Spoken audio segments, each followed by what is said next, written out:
Niall, you back?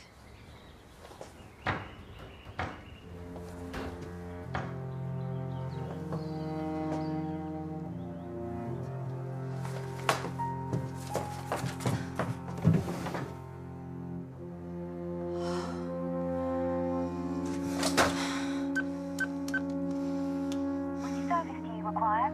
I'd like to report a break-in.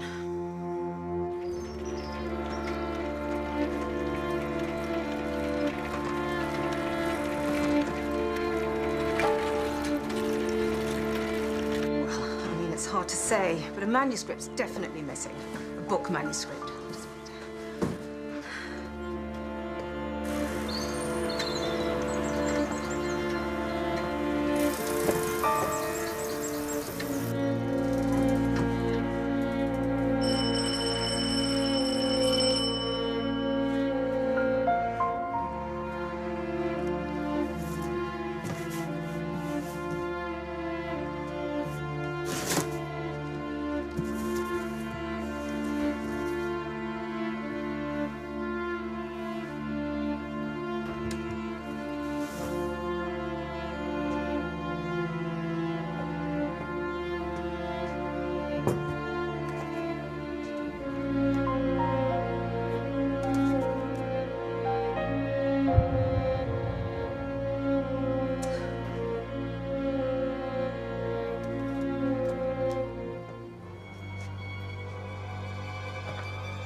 Milk, nappies, a fresh muslin. I've put a wash on and sterilised some bottles. Brilliant, thank you. Me and Sykes have got this parenting business covered, haven't we, fella? You make a great house husband. Both of you. It's a double, isn't it, Sykesy?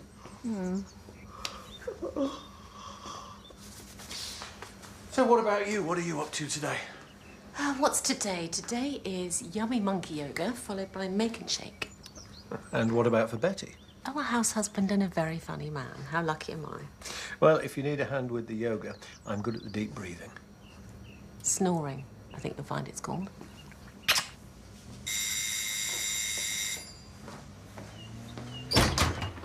Ah.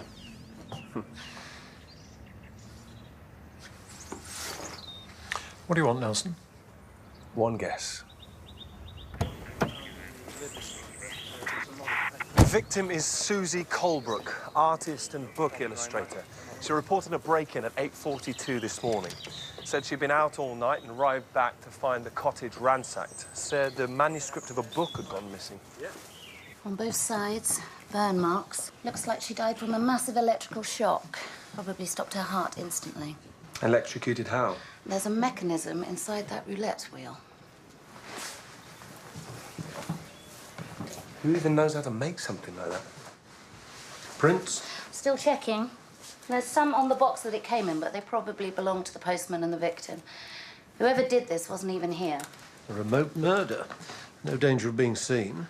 The postmark is Midsomer. Sarge? Thanks. And there's a note. To Susie from Maggie. Whatever you do, don't touch the spinner. Why give a warning? Well, more to the point, why ignore it? Reverse psychology. Someone tells you not to do something, you immediately want to do it. Clever. Next of kin? Husband, Niall. He runs a small printing press from the premises. And where is he now? On his boat. He's been informed and he's on his way back.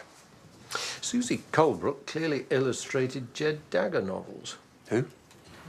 Jed Dagger, gambling detective. The sleuthing hero of a series of novels set in the 60s, written by George Somersby. Maybe we could pick up a few tips.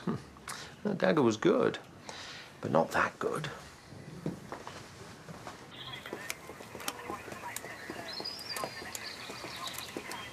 Anyone had a look?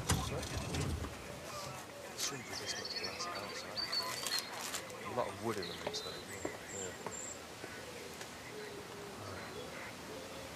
When Mrs. Colebrook reported the burglary, did she say where she'd been all night? No.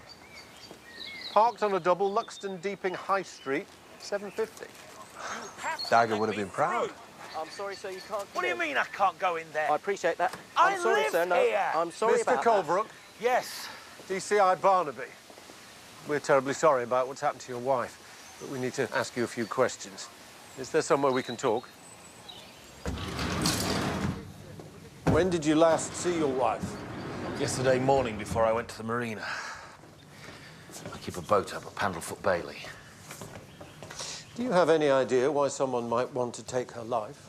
No. Of course not. I have to ask, your wife was out all night. Do you by any chance know where? Susie did her thing, I did mine.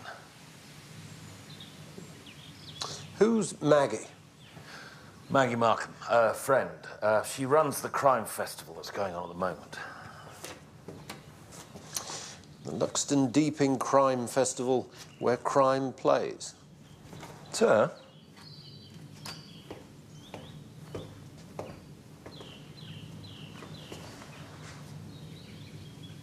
The new Dagger novel? Well, soon to be our latest publication. Correct me if I'm wrong, but didn't George Somersby die? 3 years ago.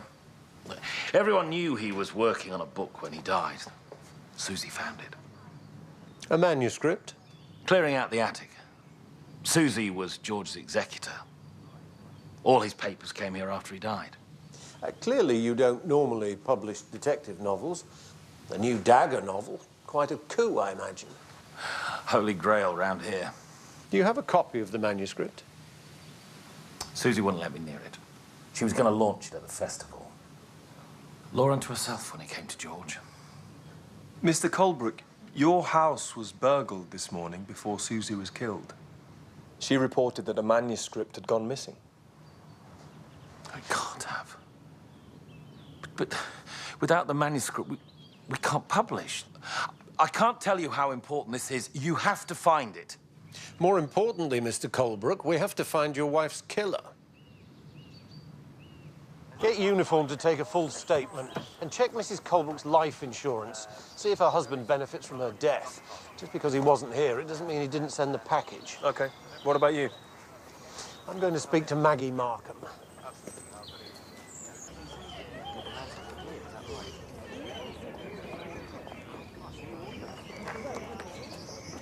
Thanks, love. How's the Q&A going in there? Could be full of it, mustn't grumble. At least we're sold out for the celebration of Dad's new book. Absolutely.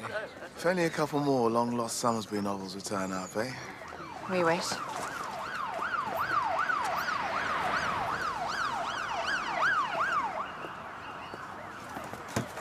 What's going on down at Susie and Niles? Not sure. Whatever it is, I hope they're not going to be blocking the road all day. Flyers for Susie's art exhibition. Be a doll and hand them out after the event, yeah? In case you hadn't noticed, we are a bit busy, Vincent. Yeah. Makes a change.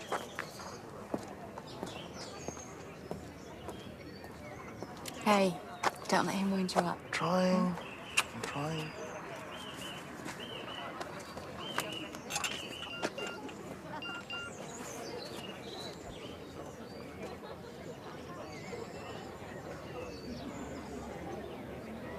Of course, absolutely right. I get my inspiration from the extraordinary and the everyday.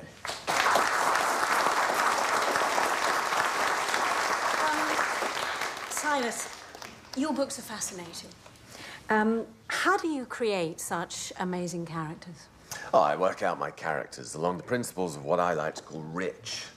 Realism, intention, character, and heroism. Certainly rich coming from him. Sorry. Yes. Yes, I'd like to ask... Thank you. Hi. There you go. Not fancy Silas Raven's Q&A then, Mum? I'd rather stick pins in my eyes. That creep wouldn't know a plot if it was fired into his skull with a staple gun. Sitting on the fence as usual, I see. You know me. Can I help you? Hi. Can I have a cappuccino? Are you, by any chance, coming to the big event for Dad's book? I don't think so. I don't think it would be appropriate, really, do you? Can't we just move on? Easier said than done, darling. Best go, or she'll pipe up.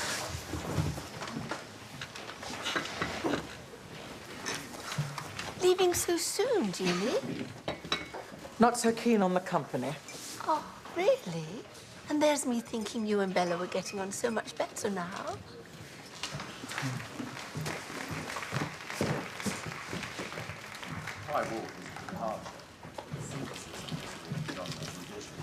Sorry, we've got an event going on at the minute. Do you have a ticket? Will this do? How can we help? Bella Summersby. George Summersby's daughter. Yes, I own the shop with my husband, Rob. How can we help? I need to have a word with Maggie Markham. Of course. Follow me. Building on the classics, but transcending. Do me a favour. Your central character's a billionaire by day and a werewolf by night. He's conflicted. There's no dagger, though, is he? Oh, here we go. The Gospel according to Curtis Brailsford. OK, Curtis, thank you. And Silas, thank you so very much. That was an excellent talk. And don't forget our climactic event, the celebration of the new Summersby crime novel and the memoir of his equally gifted brother, Nick. Stop trying to market me already. Maggie, someone to see you. Mr. Rattigan, can I have a word? DCI Barnaby. Is there a problem?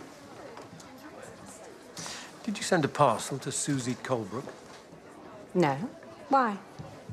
A parcel with your name on it was delivered to her earlier today. And I'm afraid she's been murdered.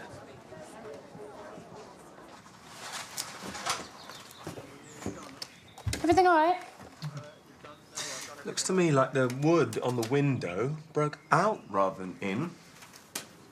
That's odd, isn't it? Like to talk to forensics. DIY has never been my strong point. As your lodger, I can definitely vouch for that. We can't all be domestic goddesses like you.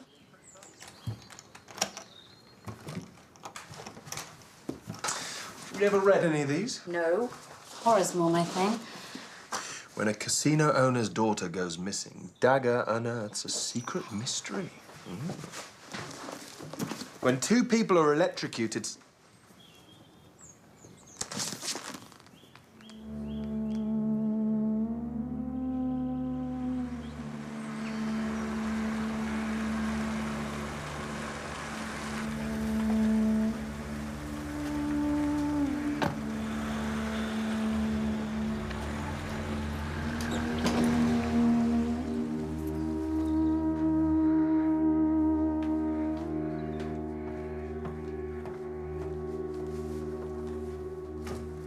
About George Summersby's new novel, you should know that the Colebrook's house has also been burgled and the manuscript stolen.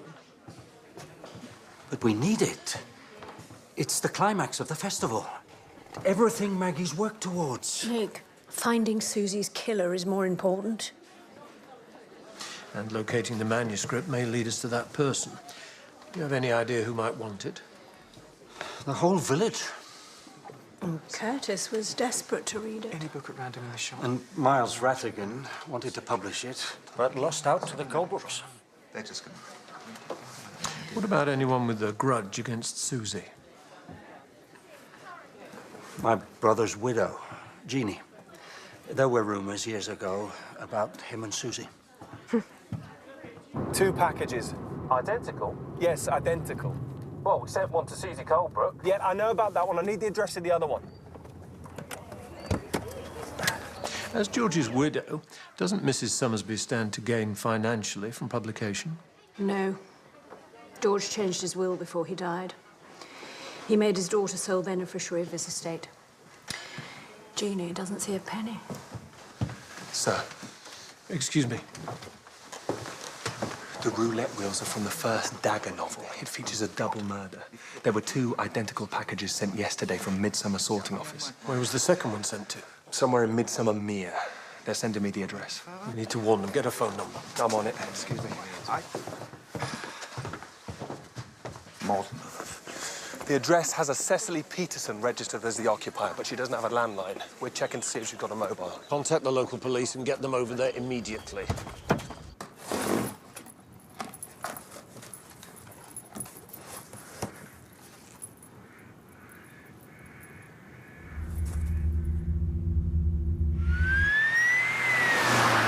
We're on our way, but we need your officers there now.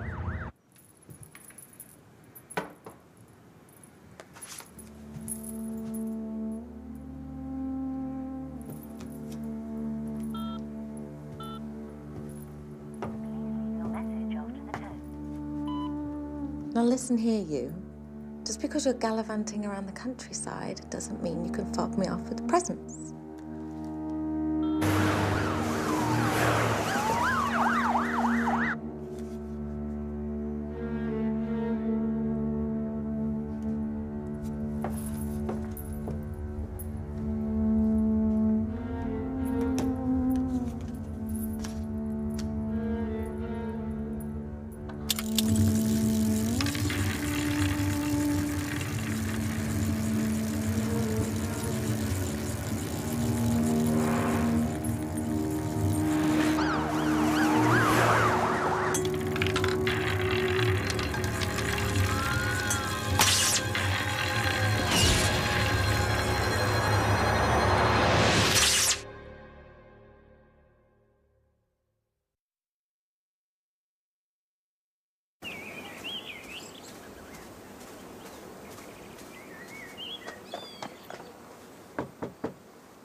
I'm looking for your aunt. It's about a book she ordered. She's in the garden. Thanks.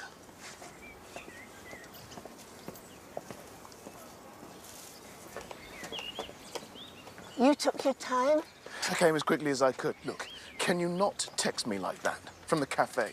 I needed to find out that you were receiving me. Loud and clear. I just don't have your money at the moment. I need more time. How much more time? I'm not going to live forever. Oh, I'm sorry, but the book trade is difficult at the best of times and everything's crazy at the moment. That is a shame. Maybe I should talk to Bella then. No. I don't want her to know.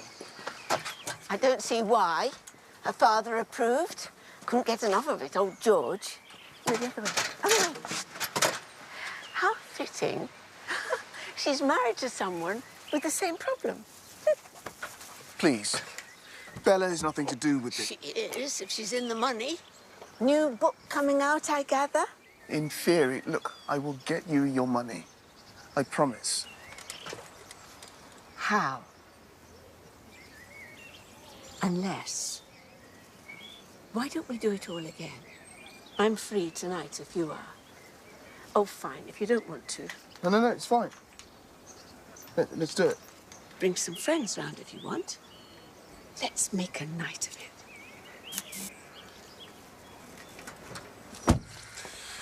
Okay, thanks. Sorting office confirmed the package was delivered this morning, but say there's no way of tracing who sent it.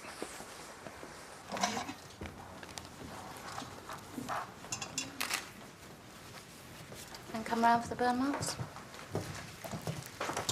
Identical murders in two villages 30 miles apart. Echoing the plot of a Dagger novel. There has to be a link between the two victims. Who knew both of them? What's the common denominator? Do you think it's in the book? I'll have to check. Could just be a Dagger fan trying to show off. Check out Curtis Brailsford, Mr. Dagger, by all accounts. Will do. What do we know about this victim? Not a lot. Cecily Peterson moved to Midsomer 4 years ago. Kept herself pretty much to herself. Doesn't seem to have worked since coming here. Find out what she did before she came. Ran a vintage clothing shop in London. I contacted the Met. Friends in low places. Very good. Kate. Deja vu or what? Absolutely identical MO to the other one. Same booby trap, same everything. Same ink as the first one. Would the murderer need expert knowledge to rig up a thing like that? According to forensics, it's something you could figure out from the internet. And the ink is from typewriter ribbon. Different messages, of course. To Cecily from me. Whoever me is. Someone she trusted implicitly, as Susie did Maggie, so that they would open the package not suspecting a thing, which means that our murderer is close enough to his or her victims to know who they trust.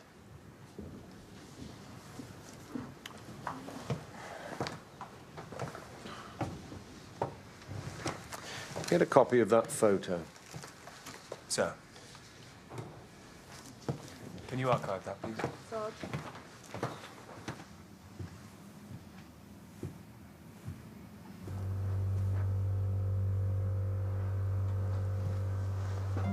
Nelson?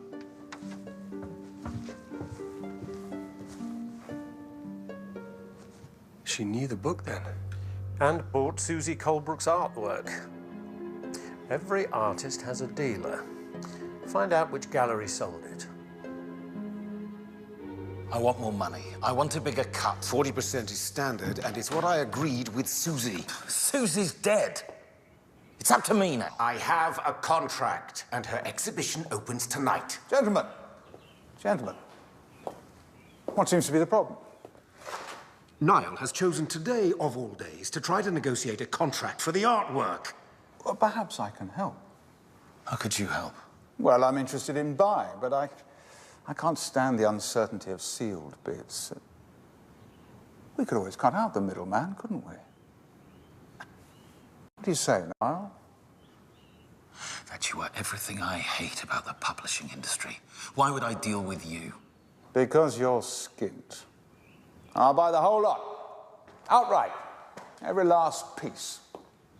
And the publishing rights, if you want. I have to think of the future. I've lost Susie now. Oh, do me a favor, you didn't care about Susie? You did. There are ways of getting that money without dealing with either of you two vultures.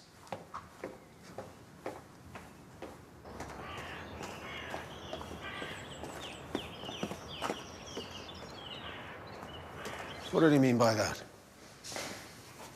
He can't have the manuscript, can he? D.S. Nelson. Is one of you Mr. Treeborn, by any chance? See you at the opening.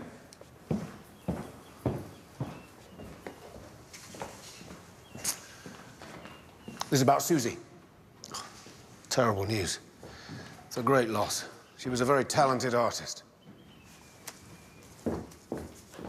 Yeah, we're all absolutely devastated. So much so that you're going ahead with the opening anyway, even though she's just been killed. Oh, Susie would be fine about it. All artists want immortality, Sergeant. They're not going to let something as trivial as death get in the way. You've just tripled the reserve prices. Yeah. Market forces. When did you last see Mrs. Colebrook? A few days ago, can't remember. That's strange, that, because she got a parking ticket on the high street last night. That's just here, isn't it? Lots of places she could have been visiting along here. That's what I thought. So I checked with the hotel manager across the road. He confirms there was a woman answering Susie's description in here when he was closing up. So? If you must know, we spent the night hanging the exhibition. All night? Yes. She left just after 8 in the morning. Why didn't you say that, then? Because if her husband so much as knew she was here, he'd get paranoid. He hasn't trusted Susie since the rumours about George Summersby, and quite frankly, I could do without the grief. Is that all, Sergeant? Not quite. Do you have a customer? Cecily Peterson? A friend of Susie's, maybe? It doesn't ring any bells?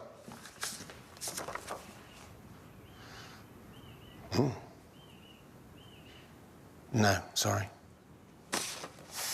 She has one of Susie's artworks in her house. The cover illustration of a book, The Wheels of Justice. Wow. That's George's first novel. A real collector's item, that. Is she thinking of selling? I don't think so, no.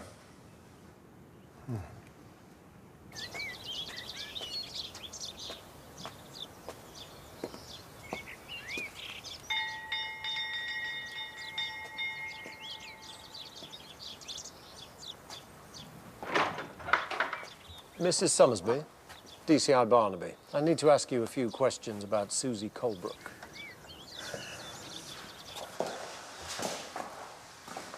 Who lives in the annex? Nick and Maggie.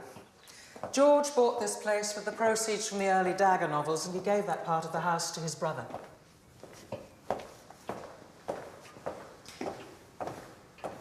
How did your husband die? Boating accident. Typical George. He should have just stayed put.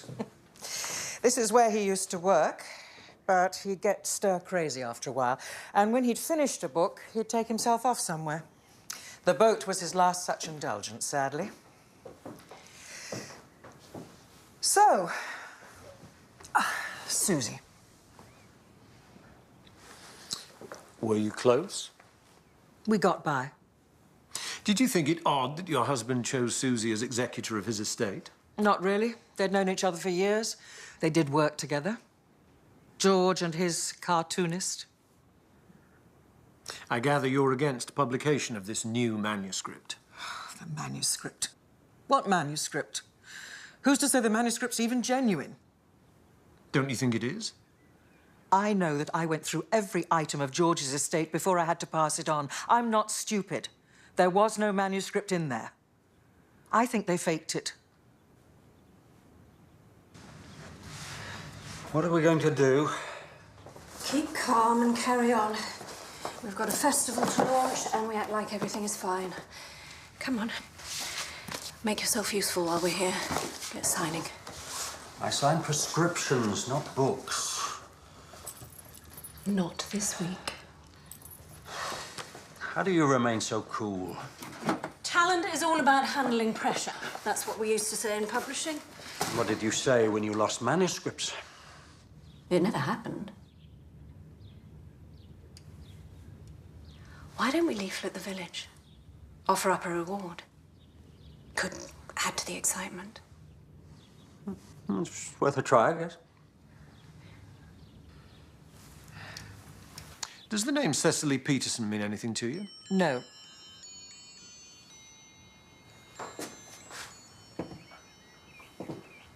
Did George write on a computer? Never. George was old school. Cigars, typewriter, the occasional vodka shift. He tried writing standing up for a while, like Hemingway, but he kept keeling over. I think that was the vodka. What sort of typewriter? Vintage, 1953. I bought it for him one anniversary. And where is that typewriter now? I have no idea. Some of his stuff went to Bella, some to Susie. Even anniversary gifts? I'm not sentimental. The manuscript won't have gone far. If only Susie had put it in a safe. Maybe we should cancel the event. No way. If there's no manuscript, you can stand in. You're going to be reading extracts anyway. You can make them from your book instead. You're a Somersby. I'm not the Somersby. You are to me. Busy? You bet. Dr. Somersby, you helped your brother with the medical research for his books, I hear. If you can call it help, I lobbed the odd idea in. Nonsense. He was the power behind the throne. Yeah, right. Death by roulette wheel, for example. Yes, the Wheels of Justice, if I recall. His first and best. What about information on other subjects, the gambling, the 60s? Did George research them? Oh, absolutely. Meticulous was George. It's all in the memoir. Here, take a copy. Ah, on the house. Thank you. Dick'll sign one for you if you're lucky.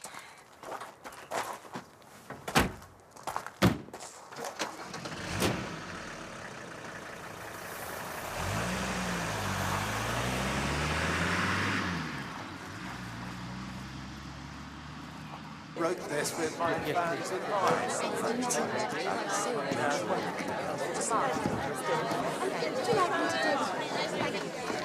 Maggie's going to leaflet the village and offer a reward for the recovery of the manuscript. Good. Because at the moment, there's over 100 people turning up and no book to unveil. We could always cancel and refund people's money if we have to. We can't afford to do that. I don't know. Maybe we should think about auctioning some of your dad's memorabilia to raise money. Do what? Just, you know, make more of an event of it. Rob, we're a bookshop, not an auction room. I know. And we're not hawking my father's belongings, thank you. I can't believe you'd even think of that. I'm sorry. Forget I said anything.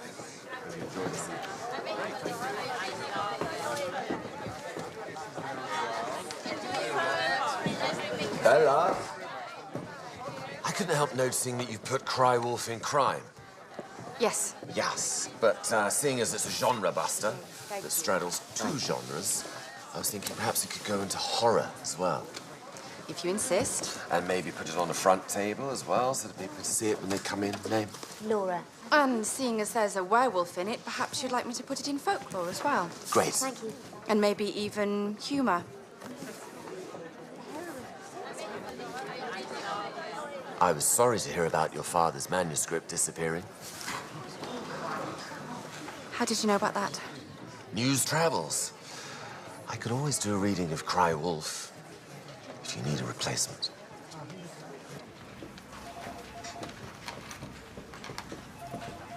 Find anything in the books? Nope. A lot of murders in casinos, usually motivated by greed. Talking of greed, Susie Colebrook's art dealer just tripled the reserve prices of her work. So he benefits from her death? As does Niall Colebrook, who gets his wife's life insurance and whose business is struggling.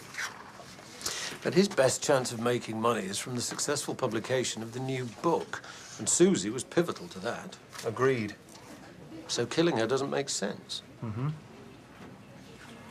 Am I interrupting something? Susie Colebrook's and Cecily Peterson's phone records.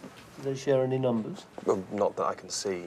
Cecily Peterson did, however, ring a pay-as-you-go number just before she died, but we don't know whose it was. And she had a car.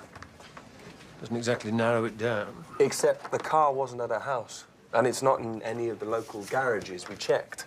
A taxi firm reported dropping her home this morning. So where is it? You've clearly been busy, Nelson. Thank you. Which is why you won't have spotted these two identical numbers here and here. Oh, that is so annoying.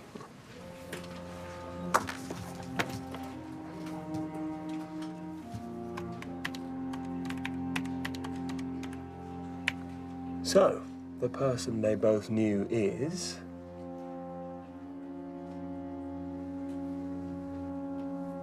Bella Somersby.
bloke's going to turn up. Somebody's just whipping up some hype. Who told you, anyway? And yes, of course, tomorrow's event is going ahead. We need to speak to Bella Summersby. She's hosting a meet and eat with Miles Rattigan. I'll grab her. Did you check on Curtis Brailsford? Yeah, he comes and visits his Aunt Audrey here from time to time. He's a data analyst for a security firm. Have a word with him. So your uncle is the latest Summersby to embark on a literary career. I know. Dad would have been stunned by the memoir and the festival. I'm not sure he would have approved, to be honest. He wasn't a big one for fuss. You must still miss him. Every day. Would he have liked the bookshop? Oh, yeah. He used to moan there wasn't a good one for Miles. It's the least I could do. With his royalties? Yes. Well, the books hadn't sold for years, but when he died, there were obituaries and everything. Something of a reappraisal, and Rattigan republished them. Is this about the manuscript? No, although, have you seen it? No. Susie wouldn't let me. She kept it completely under wraps. So how do you actually know that it exists? Is it true the manuscript's disappeared? Seems that way. Who's your money on? I wouldn't be stood here if I knew. New manuscript. Gone. A masterpiece as well. How do you know it's a masterpiece? Have you read it? Oh, I wish. That's all Susie would say about it. She wouldn't let me read it, or anyone else for that matter. But she said it was a total return to form. How did that make you feel? Relieved. And the last few books have been a bit ropey, to be honest. I meant Susie Colebrook not letting you read it. I was furious with her. You come here to stay with your aunt, right? Is that how you're so familiar with the books? I knew the family first, and the books came later. I've been coming here since I was a kid. Every summer. Tell me about Cecily Peterson. Cess? What's she got to do with anything? I was hoping you might be able to tell me that. Do you know her well? We're friends. Why? Friends from? She came into the bookshop one day and we got talking. Just like that, a random meeting? Yes. What's this about? Cecily Peterson was found dead this morning. What? How? She was electrocuted, as was Susie Colebrook, in a manner identical to the plot of one of your father's books. Did Susie and Cecily know each other? Not that I know of. Did you ever go to Cecily's house or send her anything? No. We chatted on the phone and occasionally met for coffee. Did she mention any other friends? Anyone she was seeing? A boyfriend? Someone she trusted? No, she... Kept herself to herself, we heard. Did your dad ever come up in conversation? Did she say she was a big fan of his work? Not really. Why, was she? She had a piece of Susie's artwork from the first Dagger novel. She never told me that. Can you think of anyone who might want to kill Susie, over and above wanting to get their hands on the manuscript? I know she was worried about the publishing deal. There had been rows. With Miles Rattigan, for not publishing with him? No, with Niall.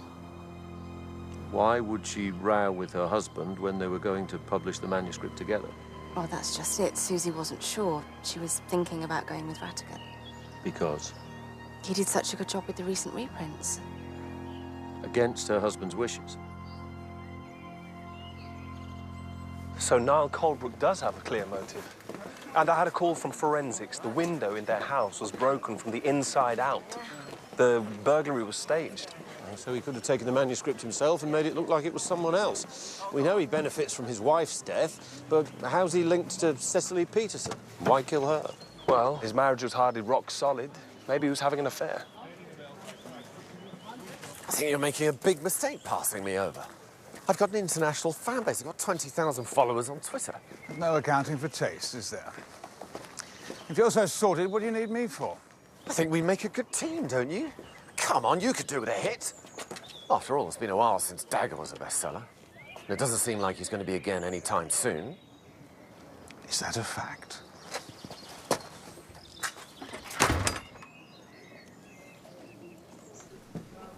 Still looking a million. Oh, a million what? Years? Don't answer that. How was your event? Oh, don't ask. Whatever happened to the good old days when it was just you, me, and George, hmm? Well, George got sick of them. You and he fell out, and my marriage hit the buffers. Apart from that. Thank you. What do you want, Miles? The manuscript? Or have you got it? Well, that would be telling, wouldn't it? The art of negotiation is never to reveal the strength of your hand. Tell me, how are you getting on with Bella at the moment? We get on fine, thank you. Good. Because in the light of Susie's death, decisions about George's estate and legacy will revert to Bella. And I could benefit from someone looking over her shoulder, as it were. I'm her mother, Miles. Even you can't expect me to betray that trust. Oh, I don't know. Thank you. Captain Birdseye over here says that Mr. Colebrook's boat is along here, the Swallow's Wing. Did he also mention that according to Nick Summersby's memoir, this is where George had his fatal accident? I suspect they don't want to advertise that. Here. It's been broken into. Mr. Colebrook?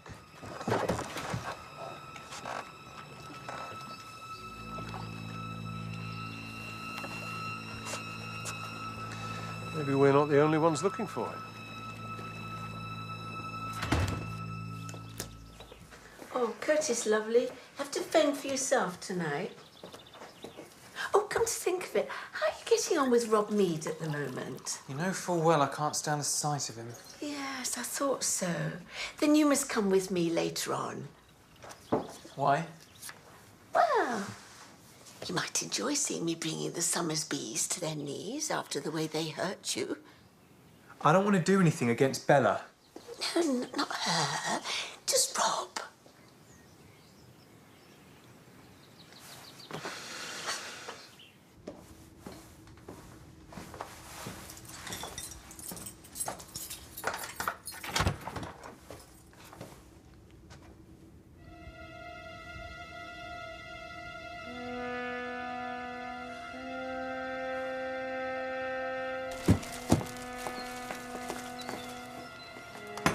Mr. Colebrook? Print shop.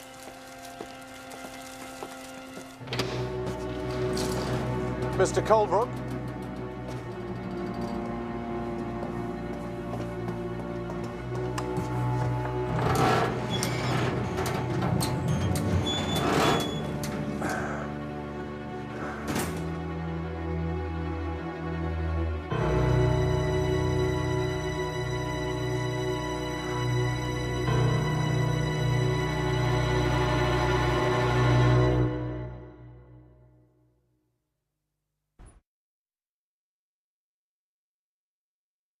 Crush injuries to the chest. Have to wait for the post-mortem to get an idea of internal injuries. On the back of the head, there are lacerations embedded with wood splinters. They don't seem to come from the machine. Cause of death? Most likely, he received a blow to the back of the head and was lifted onto the press while still unconscious. He died of traumatic asphyxia from the crushing action of the mechanism. When? A couple of hours ago. Sir, Miles Rattigan's hotel room has been turned over, presumably by someone looking for the manuscript. Possibly the same person that paid Niall Colebrook's boat a visit before coming here. So did they kill him because he had it or because he refused to give it up? The real question is, did they find it? Because if not, they're going to keep looking.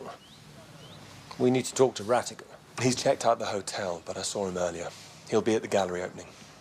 Then so will we.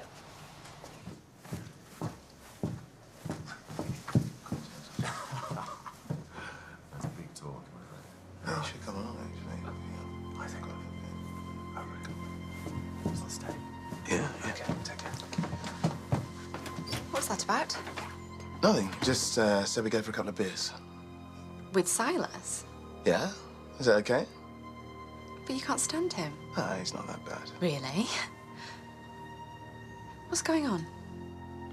Nothing's going on. Just fancied a couple of beers, that's all.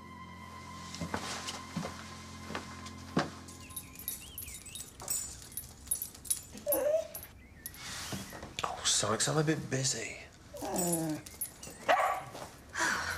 Out like a light, bless her. How was yoga? Oh, you know, yoga. You got work to do? Well, yes, but I wanted to read some more of this, but I have to go to a gallery opening.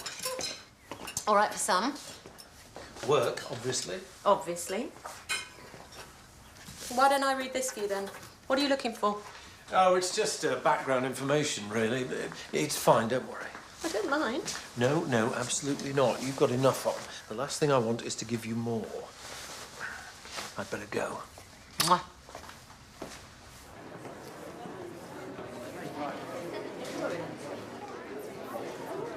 What I like about this one is the way she's mixing the colours up. I'll speak to Rattigan. Our killer might well be here in this room, Nelson. Circulate.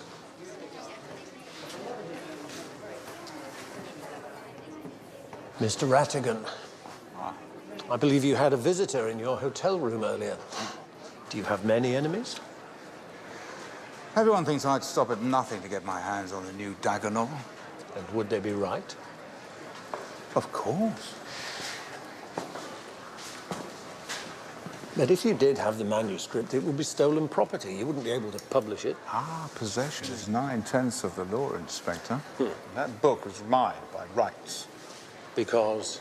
Because I paid George advances and he gave me nothing. He was burnt out, totally skint. What did he send me? Cigars.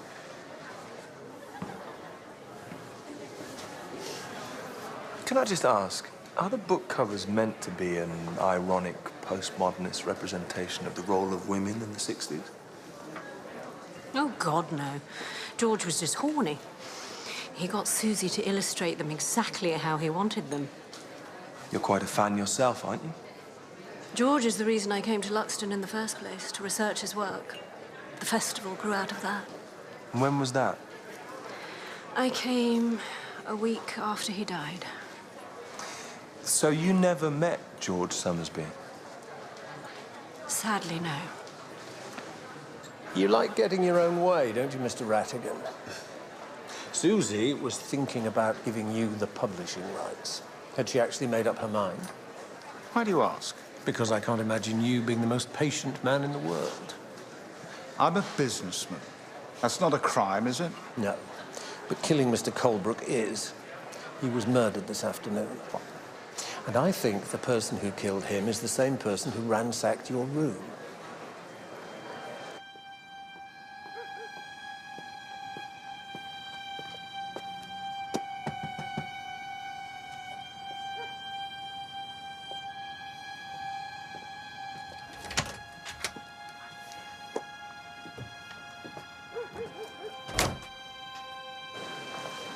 Sorry. I'll see you in 5. Any luck? Not really, no. Ciao.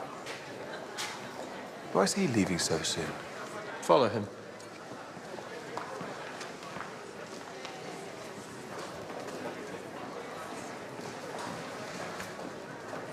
Thank you. We need to talk about the manuscript. Now is not the time. Tonight's not about money, it's about Susie. But when it does turn up, it'll be yours to make decisions over. I want to be sure that it's mine to publish, yes? You and your family owe me that.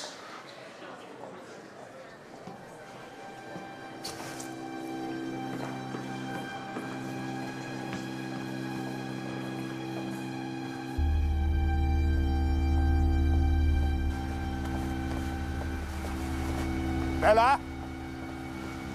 Don't ignore me, you'll regret it. You understand that, don't you? Oh, just back off. You've lived up other people's talent long enough. Hey! Stop!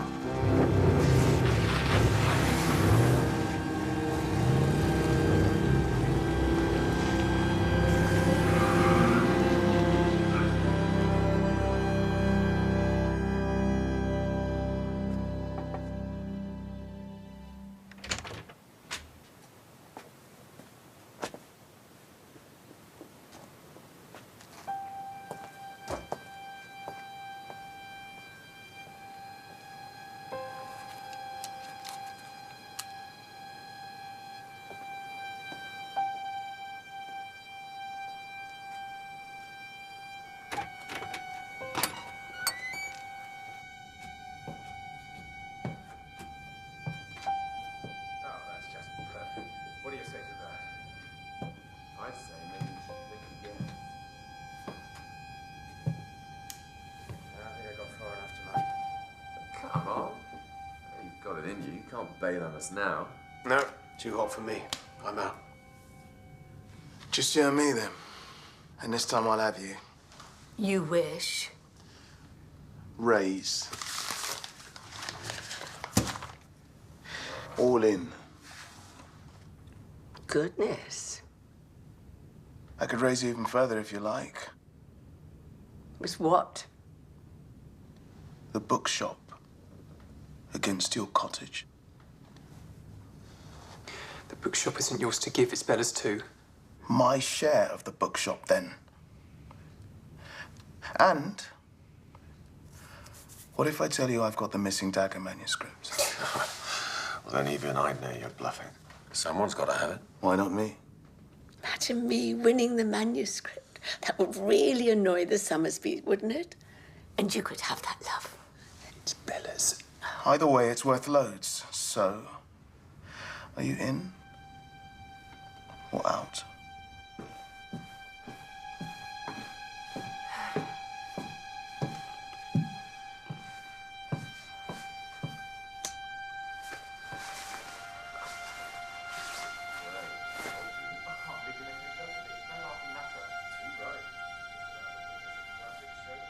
You're bluffing. You twiddle your fingers when you're nervous. It's a tell. I'll take the bet. Deal.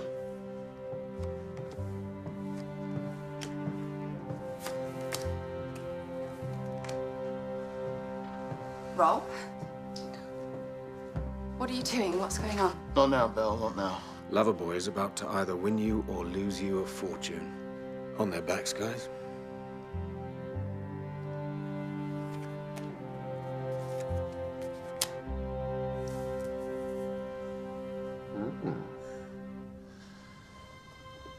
Ace's boss.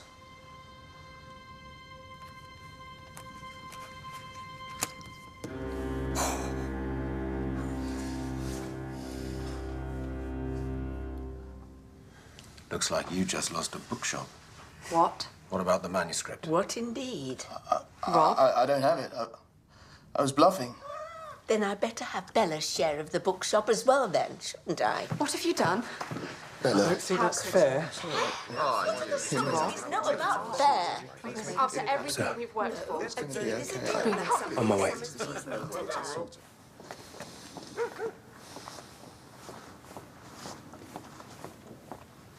Get in. So what was Vincent Treeborn up to then? An illicit poker game with a lot of tension between the Somersbys and Audrey Brailsford. George Somersby does seem to trigger strong emotions in people, doesn't he?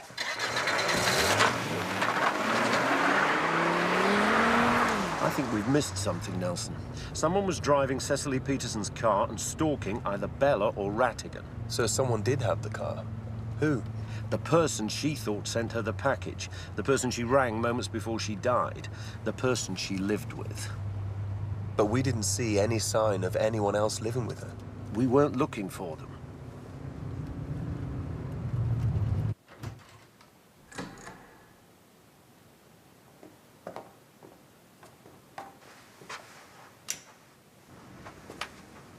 This is where we found Cecily's photograph. People don't tend to put photographs of themselves on a desk, but of a loved one. This is someone else's study. Cecily ran a shop specialising in 60s clothing. The Dagger novels are set in the 60s. George was meticulous in his research. I think they met. George's marriage was on the rocks. He was in debt. He had writer's block. What if he started a relationship with Cecily? This is a writer's room. Desk, view. You smell anything? A faint whiff of cigar smoke. And George's vintage typewriter.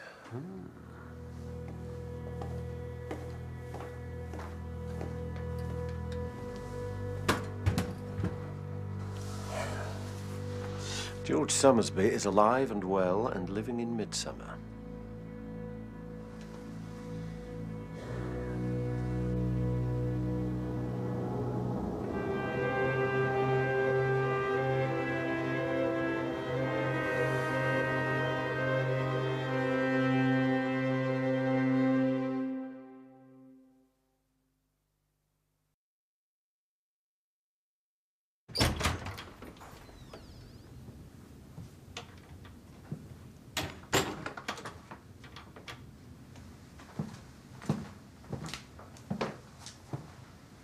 Everything okay? Betty all right? Yeah, haven't heard a peep. So what are you doing? I couldn't resist.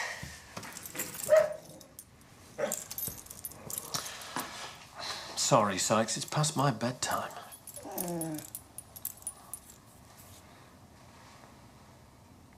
Come on, then. What do you make of this memoir? Well, it's sweet.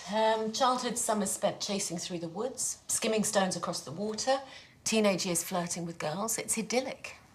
It's all a bit too perfect, if you ask me. And then there's a lot of talk about how he came up with the murders. Any fake deaths mentioned? Not so far, why?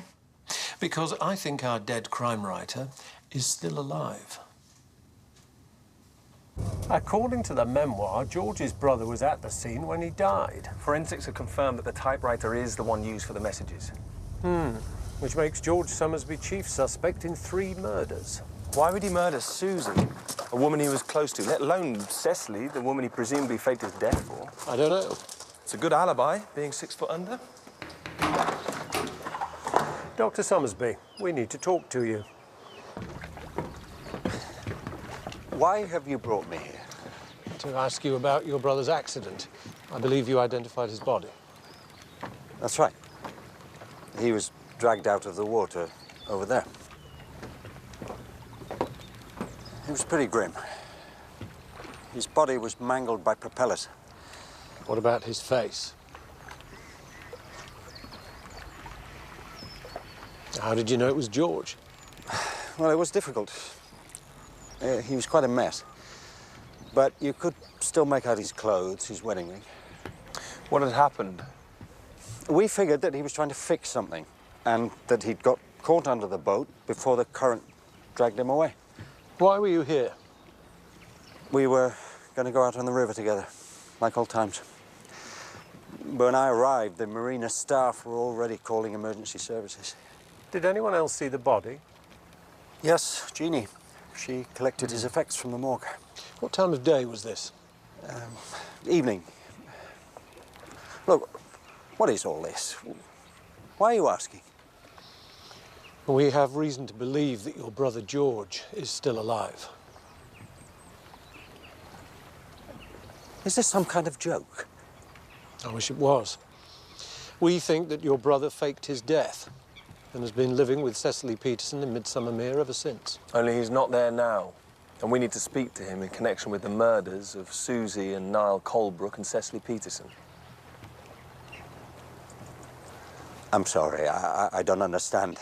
George is dead. And I'm telling you, I saw him. Could it possibly have been someone else? It was George. I'm sure it was. even though his face was disfigured? It was getting dark? Did you examine him? Well, not really. I mainly just identified him. I was upset. Now, hang on. Let me get this straight. You're saying my brother is alive? Yes, we are. Where is he? We don't know. Do you think it's possible that he could have fooled you? I don't know. He was always a joker, and he was a genius at coming up with murders. But why would he do that? Why would he make me, Bella, Jeannie, think that he was dead? What sort of person would do that? It's never you, is it, Belle? It's always someone else. I'm not the one with the gambling problem. Your father did, though. Didn't seem to mind it in him. Dad didn't gamble our home or our livelihood, and he didn't lose. He can do no wrong in your eyes, can he? Sometimes I feel for your mother. Why? Because it's hard living in George Somersby's shadow.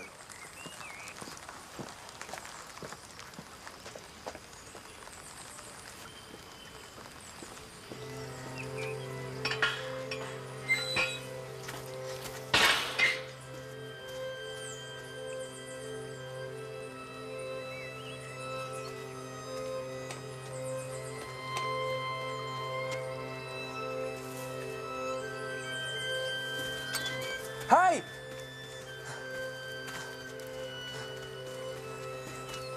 Is that you?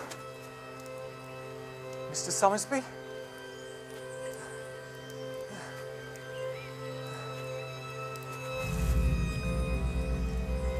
You're alive! It's Curtis. Remember? I went out with Bella.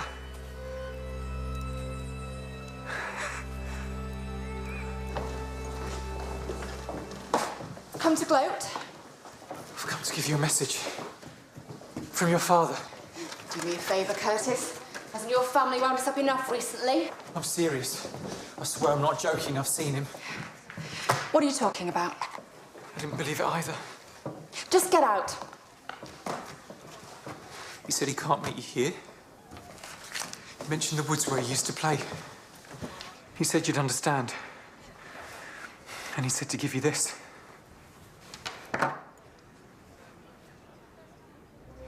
He said you gave it to him on his last birthday.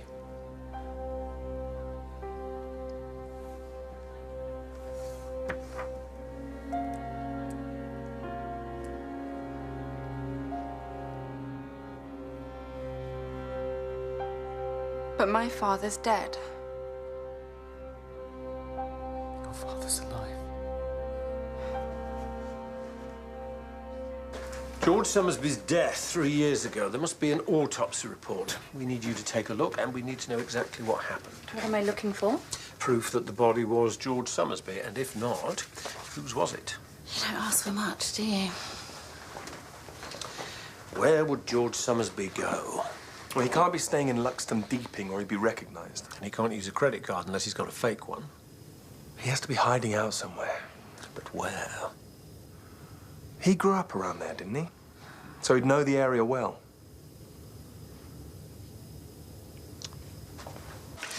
There's a section in here about their childhood.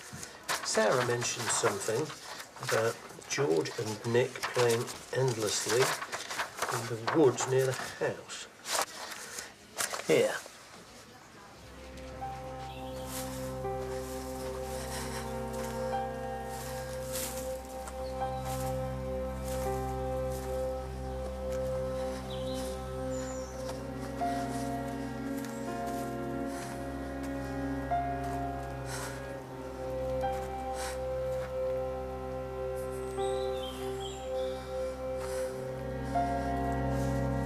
Dad?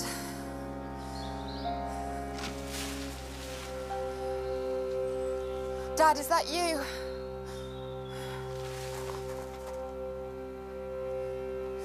I don't understand. If it's you, please say something.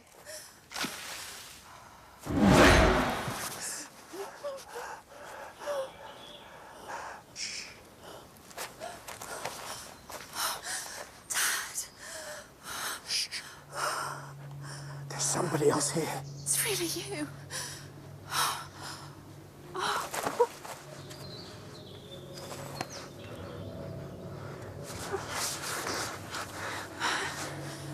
We have to get out of here.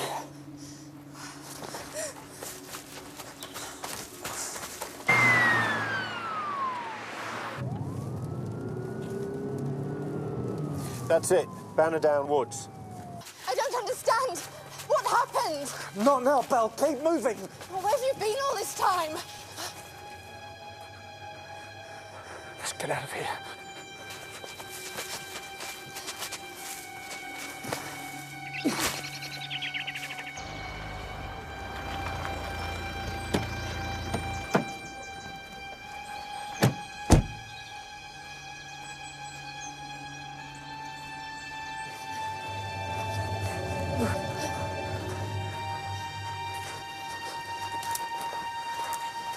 I need to know.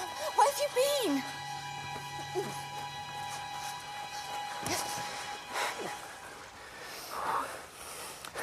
I was with Cecily. Cecily? What? Why didn't she say? I told her not to. She was my way of knowing you were okay. But why did you go? I'm sorry. I had to escape. Escape? You abandoned me for your spy of a mistress. You did that. How could you? I thought you were dead. We buried you. Look. Not now. Whoever's doing this, it's me they're after. You stay here. No. Bella, stay here.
Okay, you finished search? Yes, we have. You look down. Deep stab wound just above the collarbone on the left side of the neck. Indicating? Well, you see this line of small bruises on his left temple. This was caused by a hand restraining him from behind. Now, given the angle the dagger went in and its positioning, I'd say... Left-handed. Exactly. We haven't found any footprints near the body. How can we be sure anyone else was here, apart from George Summersby and Bella?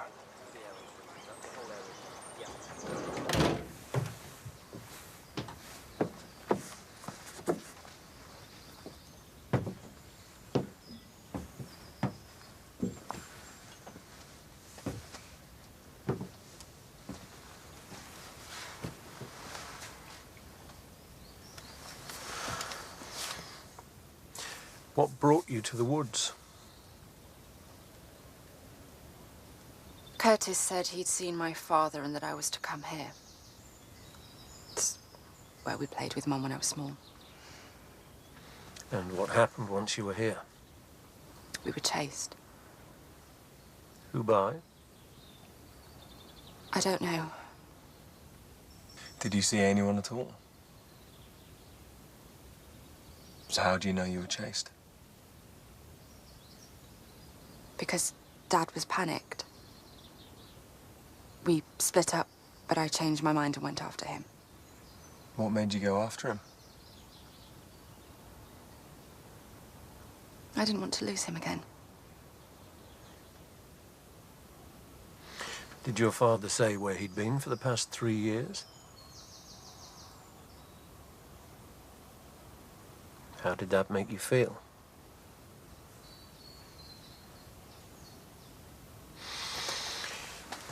The dagger. I turned him over and pulled it out. So you have no idea who did this? No. Do you think Bella Summersby's telling the truth? Possibly, although she must have been angry when she found out what her father had done. Then the murder weapon. It's another dagger motif. This could still be a crazed fan.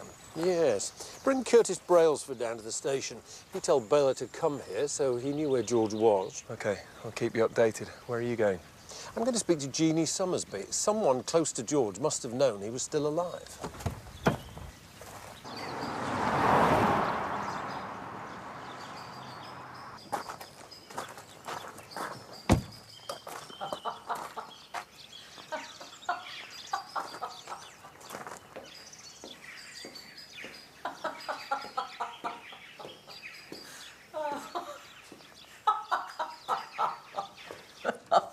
Dear.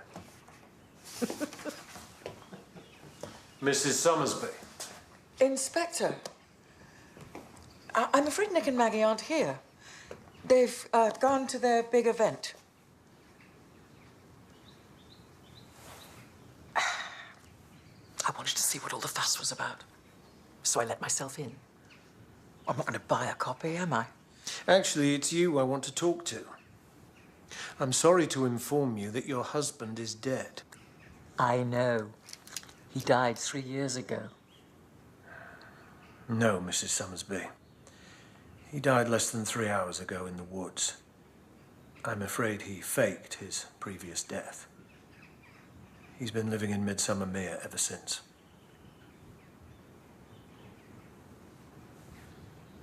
Who was she? Who was he with? He was living with a woman called Cecily Peterson. I'm sorry. Does Bella know? She was with him when he died.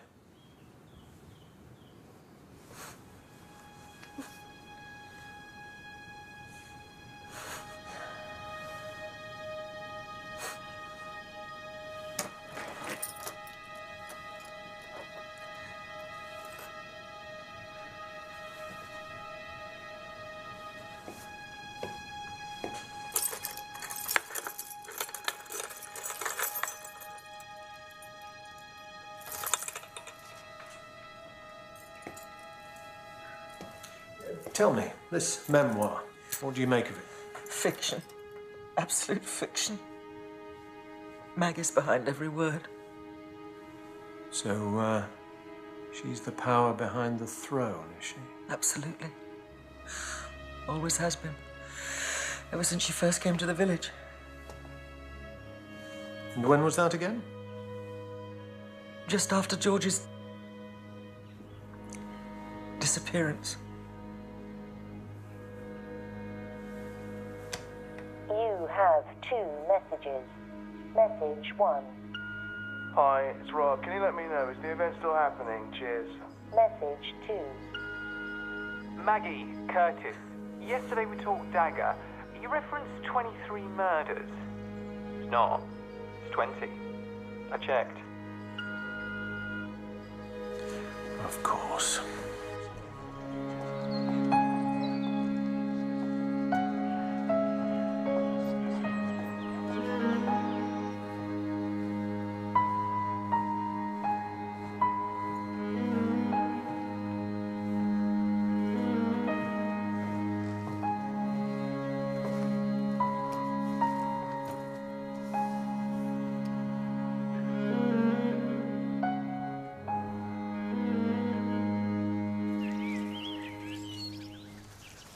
I need to speak to Curtis. Is he in? I'm not really sure. It's important.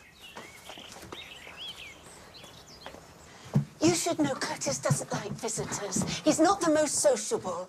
Mr. Brailsford? Mr. Brailsford? Curtis, there's someone to see you. D.S. Nelson. Mr. Brailsford, open the door. It's been ever so hard for him. He's never really got over Bella. He once went out with her, you see. Well, sort of. Didn't really take it ending as well as he might.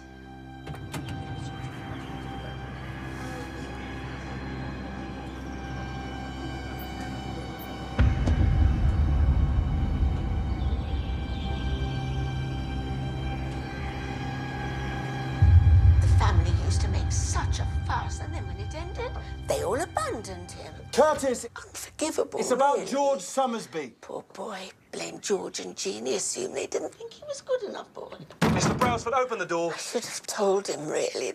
Then all this could have been avoided. Told him what? It was nothing to do with the parents. Bella decided to end it. Curtis, George Summersby was killed this morning. We know you saw him, Curtis.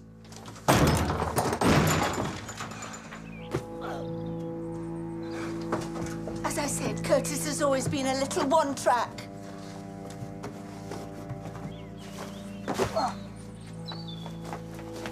He wouldn't hurt anyone, though.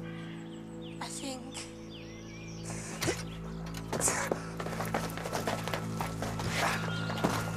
Curtis!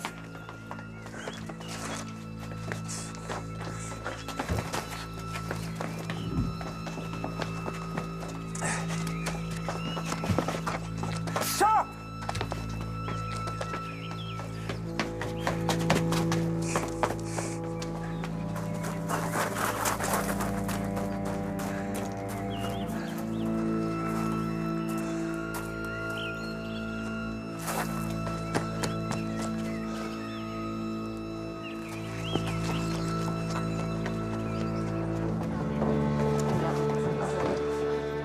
Where's Bella?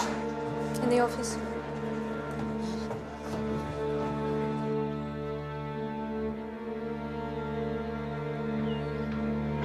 Bella!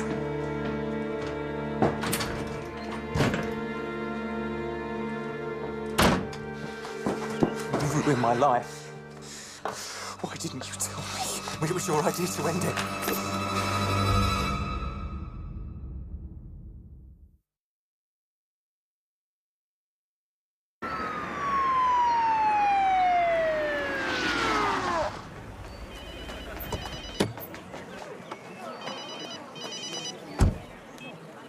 Kate, go on.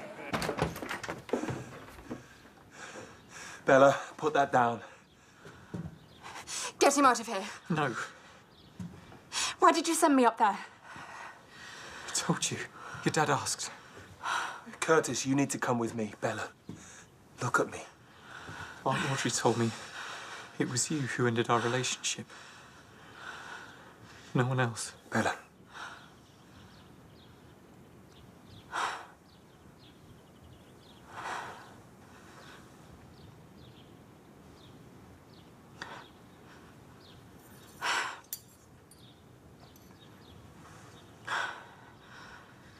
I'm sorry, Curtis.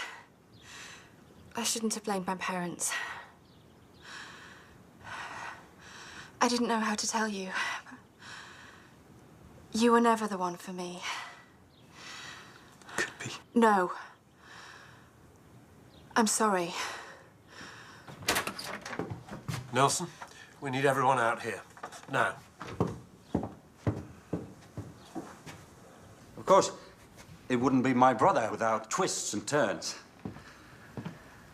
And as some of you know, his latest manuscript has gone missing. Dr. Summersby, stop. Because the manuscript hasn't really gone missing. Has it, Maggie? You've had it all along, haven't you? That's how you knew that there were 23 murders in the Dagger novels, not 20. In your bag, is it? It's complicated. Someone claimed the reward. It's actually rather simple. You used your spare key to Susie's house and then made it look like a burglary. You did what? Well, for safekeeping, so this event could happen. Why didn't you tell me? I was scared. People were dying.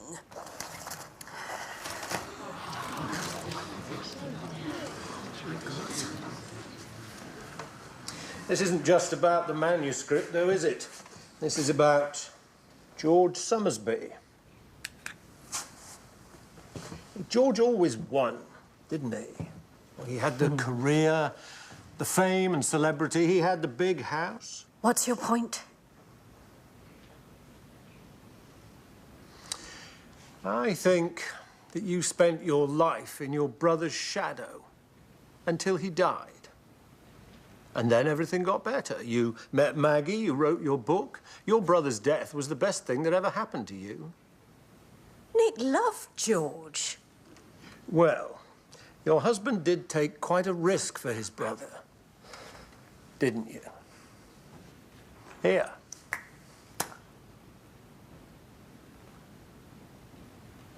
What risk? I don't understand. Do you remember Mark Sampson? He was a patient of yours, wasn't he?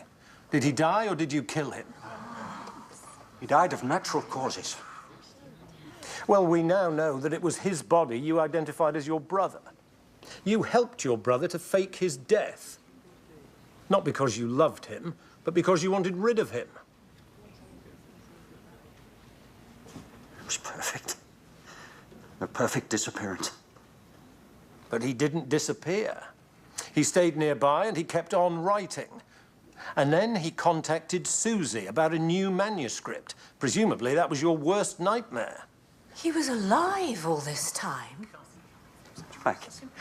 He was going to come back. But why didn't you just kill George in the first place? Why did you kill the two women he was closest to? I wanted him to suffer. I wanted him to feel pain for once. I wanted him to lose. But it wasn't enough, was it? Desperate to stop publication, you killed Niall Colebrook. And then you tracked George down and killed him in the woods this morning. Is this true? I was not the problem here. George was. You all thought he was so great, didn't you? Well, he wasn't. He was unfaithful. He abandoned his daughter. And he lorded it over me for years. Forever. And for what? For some stupid books. And for this piece of nothing. I hated him.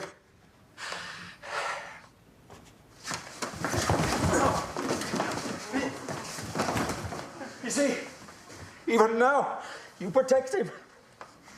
But because it matters to me. What about me? Do I matter? Of course. I couldn't have him come back. And it all to start again. He might have taken you away from me. And I couldn't risk that. Why do you think that would have happened? Because everyone always wants George. George this, George that. I never stood a chance. Well, I wouldn't have wanted him. But I don't give a damn about this.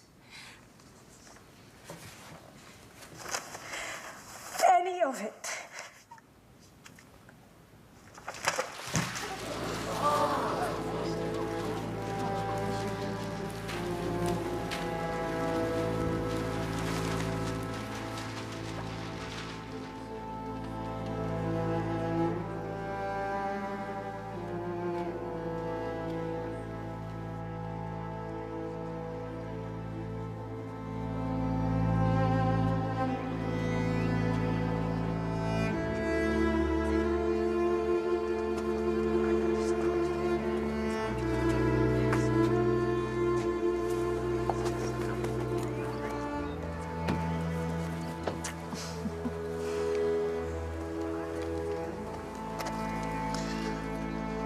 Sorry about your father. I'm sorry for everything. He may have been wrong to disappear, but he was doing what he thought was best for you, too. You know that, right? What, by getting me money? I'd rather have spent time with him. I don't care about money. Me neither. Technically, this place is yours now, I believe. There's no technically about it. It is mine. But Bella, you can keep it. It's Rob you need to thank. He came to see me and pleaded with me not to hurt you just because of some stupid mistake. It's very generous of you. Not really. Get a lovely view from the moral high ground.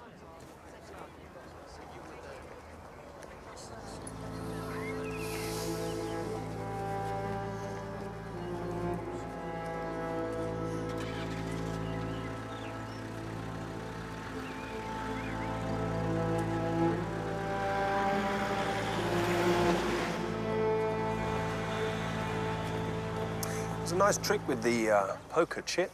Where'd you get that from? Jed Dagger did it. I read it in the Wheels of Justice. So you're free then? Absolutely. So, why don't we go to the park and then I can take us all out for a meal? A bit of quality family time. Great. Love to. Me too. Oh. Or, can I be honest? Please. We could just stay in. Can we? Why didn't you say? Why didn't you?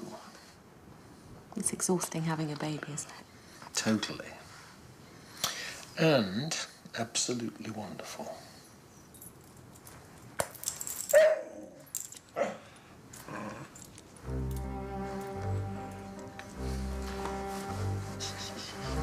Come on, then.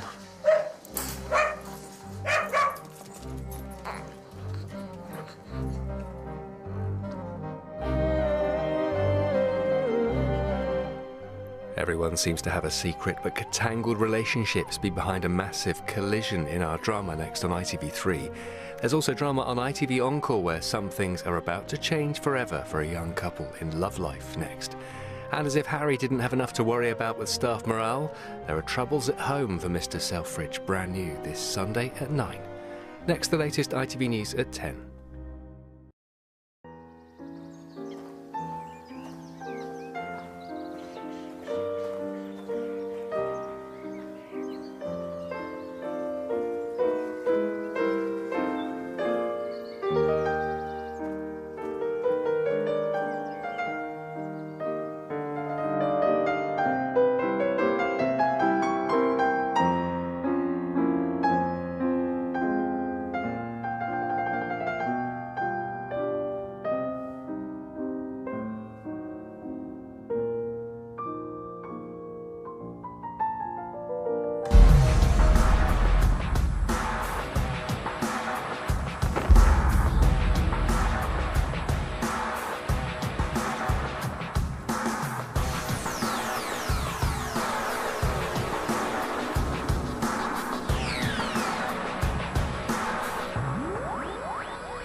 Very good.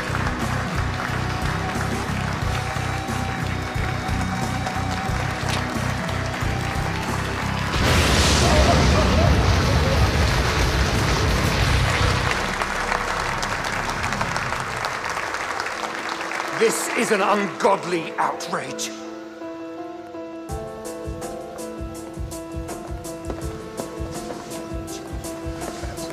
Oh dear.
2 evenings out in 1 week.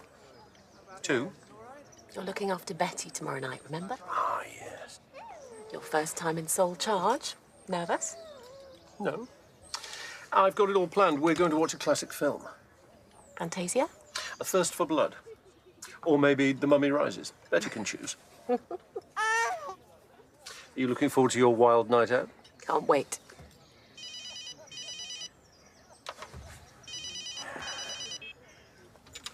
Yes, Nelson? Sorry, sir. St. Cyprian's Church, Midsomer Oaks. I'm afraid it looks like murder.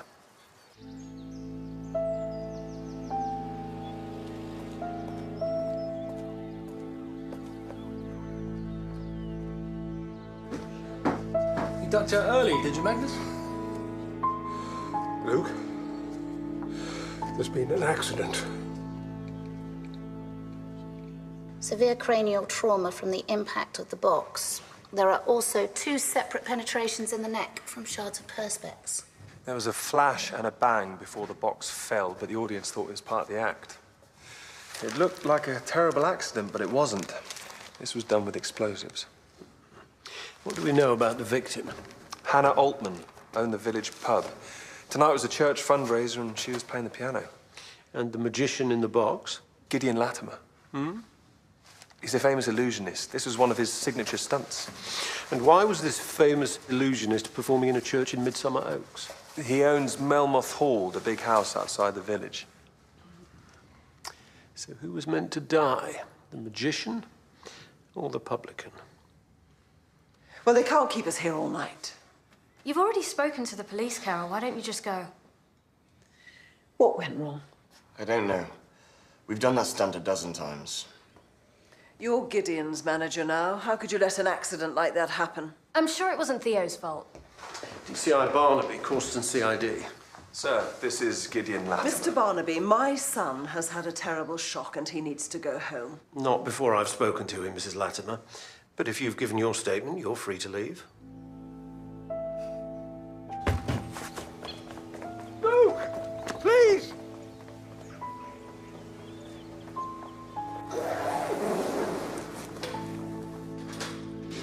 It's all pre-programmed. Gideon's performance is timed down to the last second. Who rigged the equipment? Theo and I did this afternoon. And you did all your standard safety checks? Yes. The church was unlocked all afternoon while everything was being set up.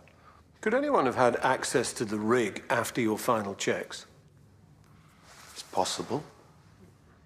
How many people knew that the box would be revealed while Hannah Altman was playing? All of us. Anyone else involved in organising the concert. And the vicar said he'd tell her, the pianist, so she wouldn't freak out. How well did you know Hannah Altman? Not at all. We hadn't met her before tonight. You never go to the local pub? We haven't lived in Midsomer Oaks for long. Gideon only bought Melmoth Hall a few months ago, and we've been touring.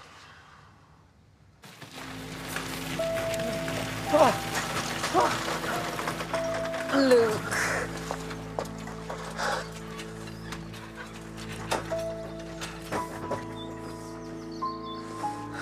No, Luke. How did you get into the box? You can't expect me to answer that. Mr. Latimer, someone died here this evening. Where is he? Where's Gideon? Sir, This is Luke Altman, Sergeant Hannah's husband. I'm sorry for your loss, Mr. Altman. Should we go and talk somewhere else? If anyone's dead because of his stupid trick, it should be him! The trick didn't go wrong. The equipment was sabotaged. This is murder. Someone tried to kill me.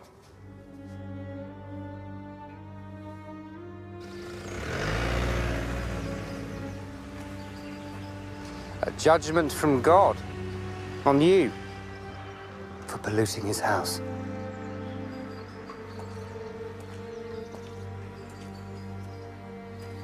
God works in mysterious ways, Andrew. But are you really suggesting this tragedy is his doing? This village has a dark present and an even darker past. If the battle to bring it into the light requires violence and suffering, then so be it. I'm sorry. I can't carry on working with someone who worships such a petty, vindictive, unimaginative God such as yours. I'm sure there are parishes crying out for your rigorous brand of Christianity, but it has no place in Midsomer Oaks. I'll speak to the bishop. I think he'll be more interested in what I've got to say. Will he? Will he really?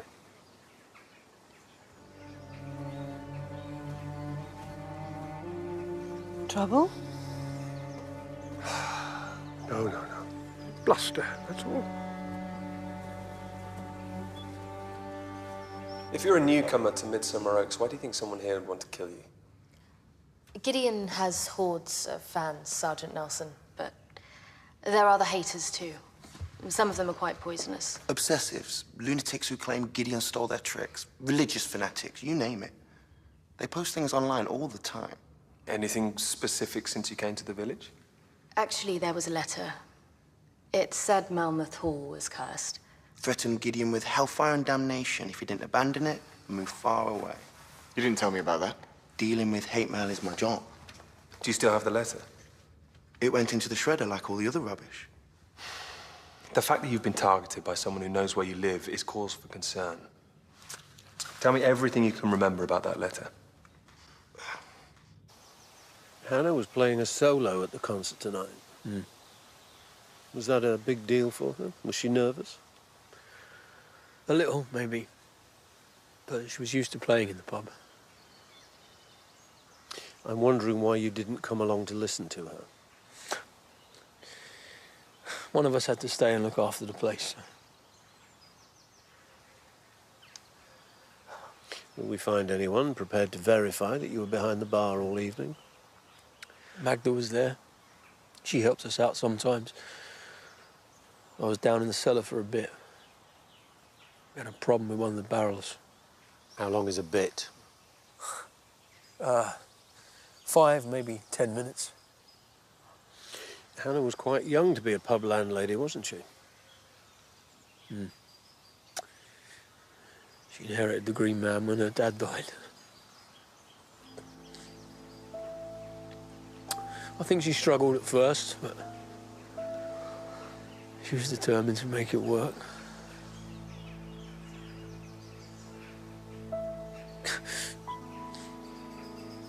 Hannah was the one good thing that's ever happened to me.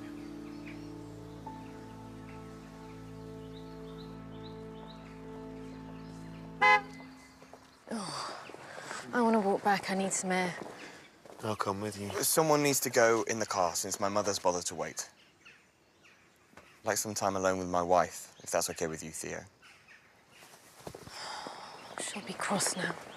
No, she won't. Not with you, with me.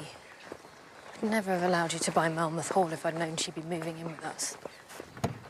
What was wrong with her old house? It's not as if she'd have been that far away. She was lonely. Hardly short of space. I know you owe her a lot, but she's everywhere. She's my mother. What do you want me to do, throw her out? And I'm your wife. But it takes a murder to get us 10 minutes alone together. She's just feeling a little redundant since Theo took over. Be kind, Annabelle. It'll get easier. You really think someone was trying to kill you? The most likely explanation, isn't it? Well, maybe we should go away for a while, just in case. Why? Because if someone is trying to kill you... It'll be okay, darling. I promise. There are many people in the village who strongly objected to the presence of an entity. Mr. Barnaby, how is Luke? As you might expect. Reverend Sohn was just telling me that Luke was supposed to be here tonight singing with a local band, but he didn't turn up. Yes, he must be feeling dreadful about that. Were Luke and Hannah regular churchgoers? No, but they were very community-spirited. Hannah played the piano with us, and so on. I understand you had some people walk out during the concert as soon as Gideon appeared. Yes. My curate, Andrew Maplin, among others, and one of the church wardens, Ailsa Probert. Andrew strongly disapproves of magic. He believes it encourages people to meddle in the dark arts. Where does he stand on turning water into wine? Please don't ask him. unless you're in the mood for a long and rancorous debate. The concert was in aid of the Church Restoration Fund? Yes, we need vital building work done. And the diocese won't give us a penny. And if we don't raise the money in the next couple of weeks, it will be the end for St. Cyprian's.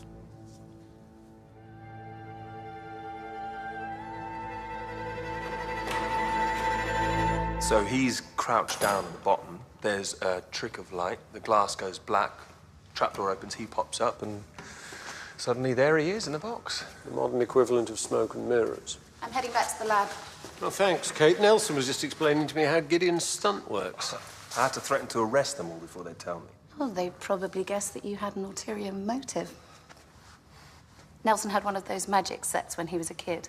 I think he cherished hopes of turning professional. The magic circle's lost his CID's game. I was pretty good, actually. Well, take your word for it. Good night, Kate. They're taking the cabling back to the lab, but preliminary tests for nitroglycerin have come up positive. And we've found fragments of what looks like possible bomb casing. No traces of a timing device, though, that suggest it was activated by remote control. Which means our killer wasn't necessarily in the church at the time. Gideon and Annabelle Latimer and Theo Bainbridge still had by far the best knowledge and opportunity, but they say they'd never met Hannah before tonight. Do what you can to see if that's true. If Gideon was the target, then Theo and Annabelle were prime suspects. But I can't help thinking that neither of them would have made a mistake. If they'd meant to kill Gideon, he'd be dead. But he's not. And Hannah Altman is.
Gideon?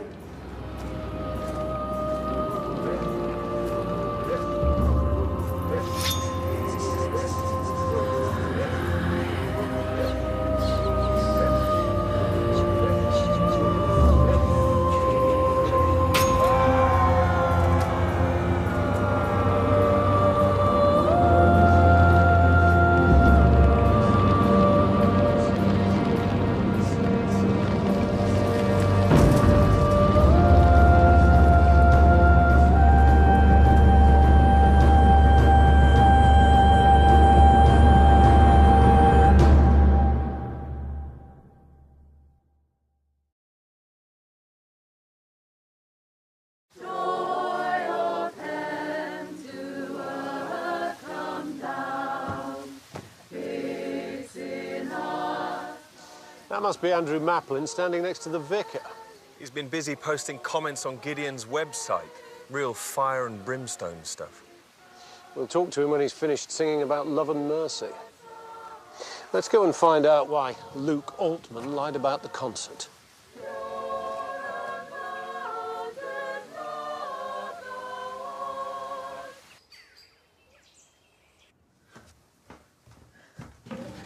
Oh, only me. I'll do that. It's no bother. It's all Gideon stuff. Carol, just leave it. Did Gideon sleep well? Yes? He's not as robust as he appears. You need to look after him. Be kind, Annabelle. It'll get easier. Did your wife make a will? Not that I know of, no. So you'll inherit the pub? A fat lot of good it'll do me. I mean, this place is mortgaged to the hilt. Hannah did her best to make it work, but it's a money pit. Last night you said you'd never planned to attend the concert. Would you like to reconsider that statement? I was supposed to be there, yeah. There's a local band. I sing with them sometimes. What made you change your mind? Hannah and me were having a few problems. And yesterday afternoon, we had a bit of a row. But it was nothing serious. We'd have worked it out. Why didn't you tell me this last night? I would have done, but once you said it was murder... What was the argument about? It was nothing to do with any of this. But something must have triggered the row yesterday, something specific. What was it, Luke? She had a fling. Who with? A guy called Rodri Probert. His wife used to be Hannah's friend. You were angry with her, presumably? Of course I was, yeah. But that doesn't mean I killed her.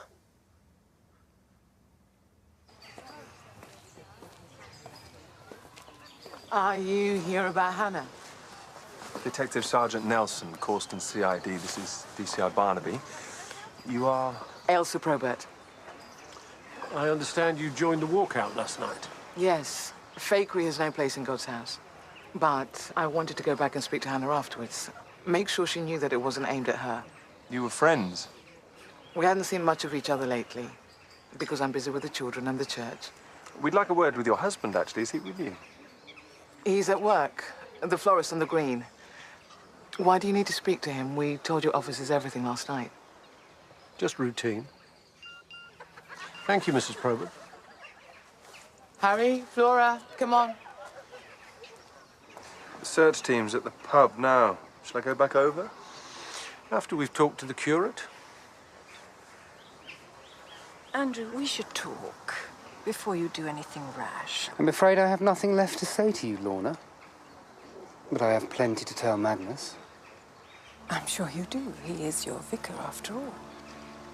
For a little while longer.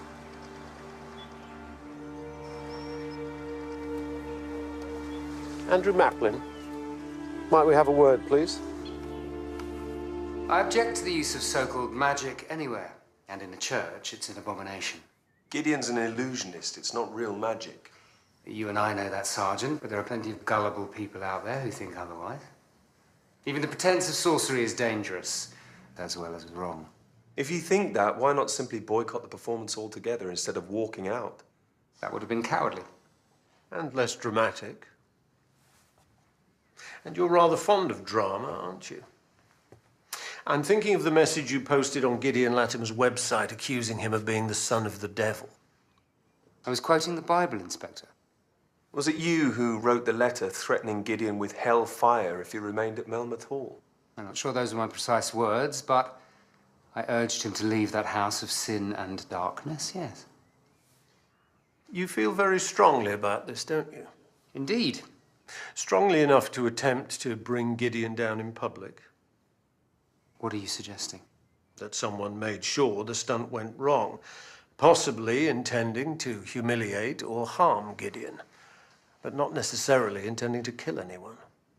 That's an outrageous accusation. Even though a man that is a wizard shall surely be put to death? I was referring to spiritual death. Evil didn't arrive in Midsomer Oaks with Gideon Latimer, Inspector. He made himself heir to a very old and dark legacy. It's my job to root it out. And that's what I intend to do. An affair with Hannah? Where did you get that idea? From her husband. Look, Luke's always been a bit paranoid. I heard him and Hannah were having a rough patch. But there was nothing between us. Are you sure about that, Mr. Probert? This is a murder investigation. Look, it was a one-off thing. You know how it is. A one-off? Okay, a few times then. And this was when? A couple of months ago. It was a bit of fun. Like I said, Luke and Hannah were having difficulties, and Elsa had just found God. Seemed to prefer him to me. Whose decision was it to end the relationship?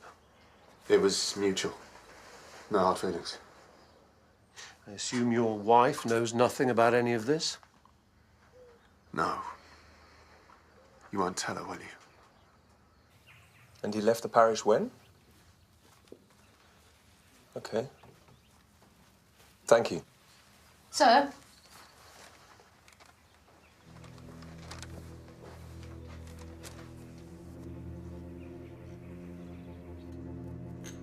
Would you? No, thank you. What did you say about me to that detective? Nothing but the truth. That you strongly objected to Gideon's participation in the concert. Before you try to cast blame on others, perhaps you should look closer to home. What on earth are you talking about? I've suspected for a long time, and now I have proof.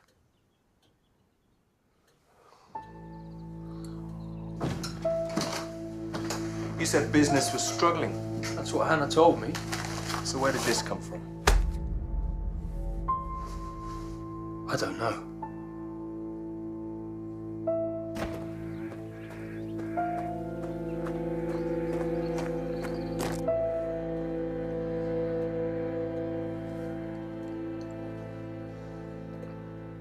Thank you.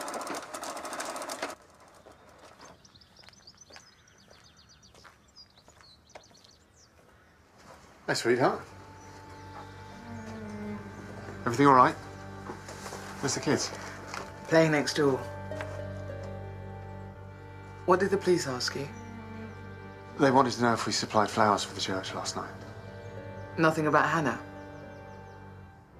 How well I knew her? That kind of thing. And did you tell them? £20,000. Luke claimed he had no idea where it came from. He was right about one thing, though. The pub is in dire straits. The mortgage is massively in arrears, and the bank is threatening to repossess. Find out if there are any rumours of dodgy dealings at the Green Man. Drugs, you mean? Or stolen goods. One other thing. We found Hannah's passport, but Luke said he doesn't have one. I just checked, and he never has. Could be he just never fancied going abroad. On the other hand, you should do a full identity check. I've already set the ball rolling. Good. Rodri Probert says that his relationship with Hannah was long over, but we only have his word for that. Nor can we be sure that his wife didn't know about it.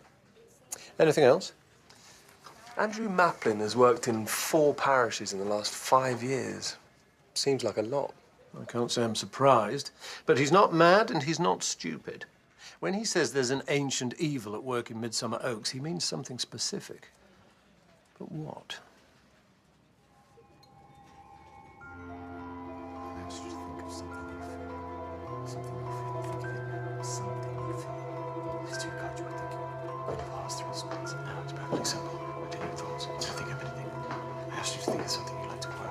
Gideon? The curate's on the front lawn, praying. He seems to be performing some sort of exorcism. Don't worry. I'll come and sort him out. And drive the spirits of evil out of this house of shadow and pain. You're on private property, you The need to faithful of leave. Midsomer Oaks may be freed from fear. I'm to calling the walk in police. The light of your presence, given the strength to carry out your work here today. Grant us the strength. Reverend Maplin, isn't it? How kind of you to call. Has anyone offered you tea? Surely even you must realize the time for mockery is past. You didn't heed my warnings, and now a woman is dead. What a wicked thing to say. I'm just being honest, Mrs. Latimer. Others may stand by and watch while your son pollutes this village by invoking its foul past, but I will not. May I ask how you propose to stop me? By exposing your purpose in coming to Midsomer Oaks and showing the world what you really are. All of you. Murderers, fornicators, sorcerers, idolaters, and all liars shall have their lot in the lake, which burns with fire and sulfur, which is the second death. You're insane.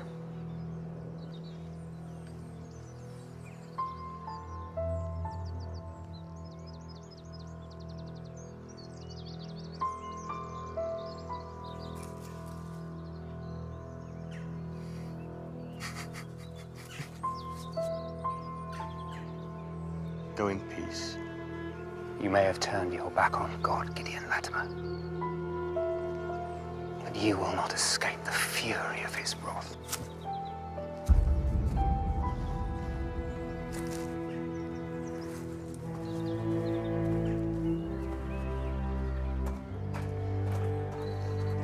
It's okay. Go.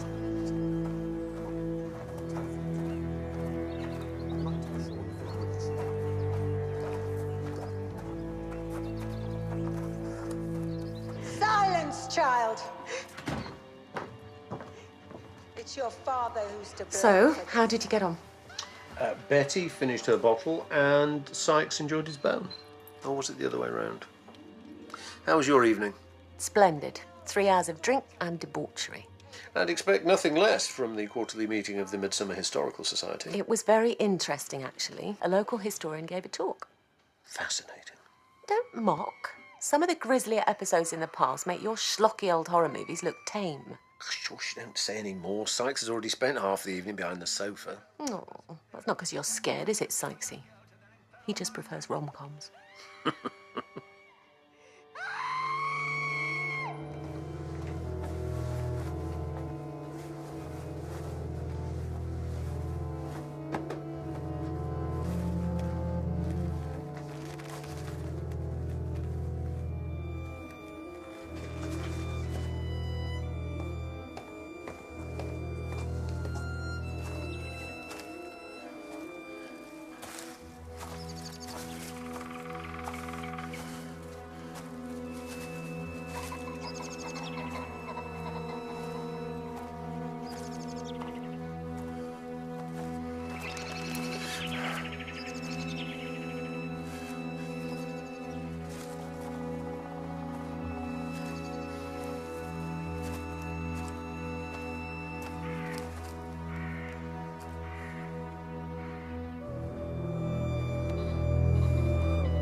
I'm here.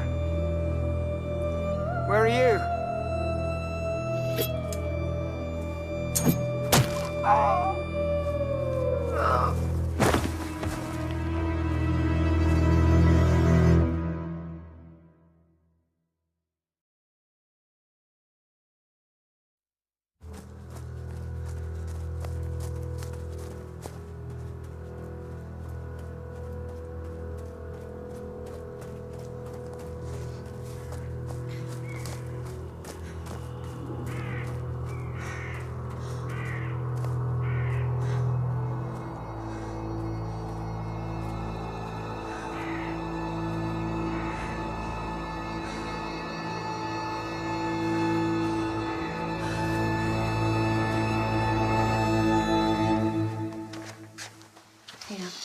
Oh, thanks. Yeah. Do you want to see a trick? Is it too much to ask to just have my coffee in peace? Oh, no. Come on, watch. I'm going to make a coin pass through a pack of cards and drop into that glass. Behold, a shiny coin. Watch it pass through a solid pack of cards. 1, 2, 3. There are 2 coins. One is in your hand, the other was concealed under the deck of cards from the start. Sport. Sir?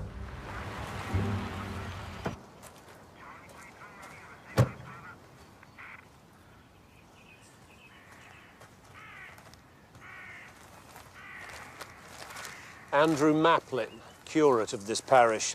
He was wearing this when he was found. It's made out of oak leaves. Looks a bit like a ceremonial mask. Perhaps some kind of sacrifice? Ashes are cold.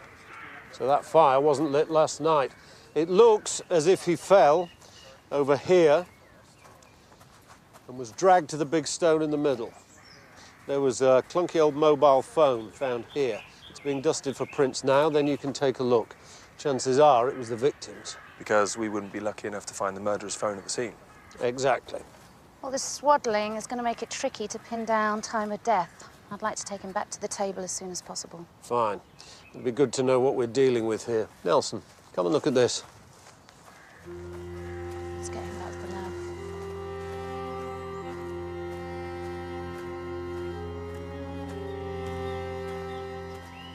Sir Hugo Melmoth, born 23rd of January 1758, died June 23rd, 1802. E flammis vita.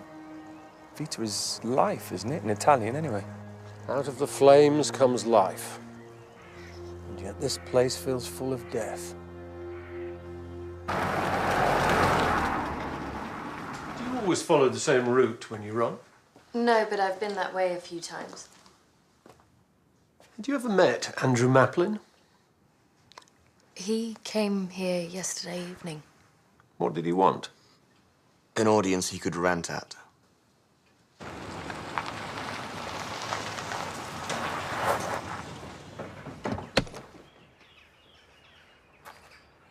After Andrew Maplin left, what did you do for the rest of the evening? We had supper, cleared up, but nothing special. You were all here the whole evening? The two of you, Mr. Latimer's mother, Mr. Bainbridge? Yes. We all went to bed quite early. We were a bit shaken by that scene on the lawn, to be honest. The mask on the body, had you ever seen anything like that before? No. Mr. Latimer? I didn't see it, obviously, but no. Annabelle's description didn't ring any bells. You didn't go and look after your wife came back here? Of course not. Annabelle needed me. What's happening? The track to the temple's lined with police cars. The curate's dead. The one who came to the house last night. Murdered? Your daughter-in-law found his body? On the altar stone. No, you poor girl. Tell me about the site. You called it the temple. The pagan temple, that's what the locals call it. There are all sorts of stories about what used to go on there. I saw Sir Hugo Melmoth's gravestone. I take it Melmoth Hall once belonged to him. Yes, he was the last of the family, I believe. Darling, this doesn't mean we're going to have to cancel tonight, does it? Why should it? Tonight? Another fundraiser for St. Cyprian's. No big stunts. Promise. Just a few card tricks and a bit of mind reading in the drawing room. People have paid a fortune for the chance to meet Gideon. We can't let them down. As long as no one goes near the temple. I'll send along a couple of uniform officers to keep an eye on things here. There's really no need. It's for your own safety, Mr. Latimer. Thank you, Mr. Barnaby.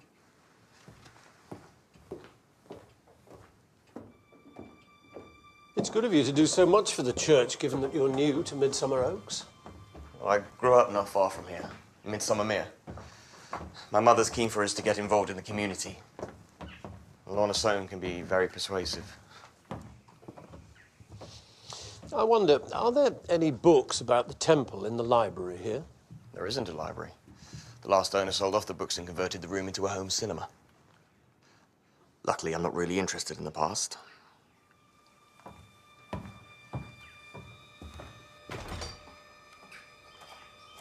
I've been looking for information on this place. There's the usual stuff about architecture. Any mention of a pagan temple? Not so far. Andrew Maplin visited here last night to warn Gideon Latimer to mend his evil ways. He left around 8:30, allegedly. He received a call at 9:23 made from an unidentified mobile. We're trying to trace it, but I'm pretty sure it'll turn out to be a prepaid job. Anything else of interest? Andrew called the bishop at 2 o'clock yesterday to ask for a meeting. He insisted it had to be today, but he wouldn't say what it was about. Get a couple of PCs up here tonight, will you?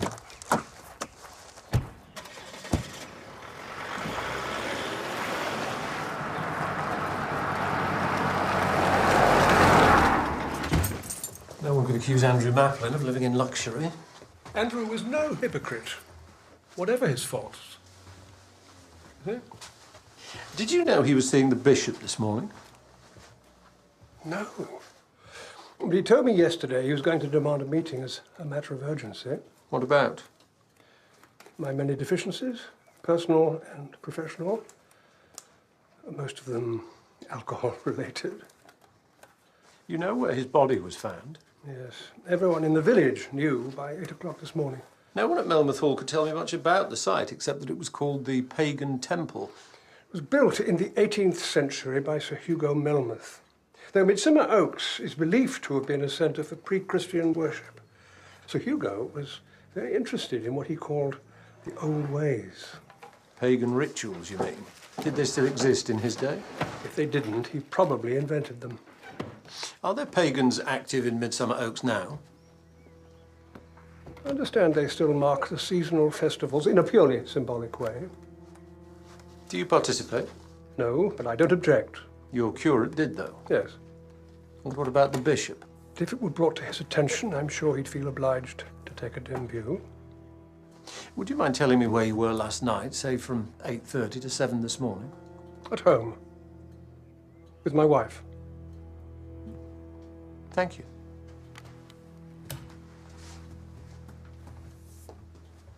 Slim pickings from the laptop, records of parish council meetings, draft thesis on St. Jerome, not much internet activity except recently on Gideon's site, and no photographs or film, which is odd because I found this. It's quite new, but it looks like it's been in the wars. I can't turn it on. Can you salvage the memory card? Yeah, probably. Kate wants us back. Bring the camera with you. Are you busy? Yes, of course I am. Why? Nelson's done his best, but I think I need a historian's input. I'm interested in late 18th century paganism in Midsomer Oaks. OK, I wasn't expecting that. Am I allowed to know why?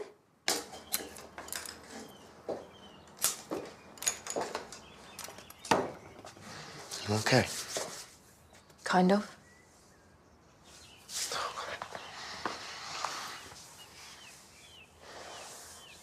You were supposed to come with me this morning. I overslept. Gideon's not going to carry on with this stupid pagan stuff now, is he? He's obsessed with it. He thinks it's going to help the act. Little thing like murder's not going to stand in his way. I just keep seeing the body lying there. Oh, come on. Come on. Be okay. Be okay.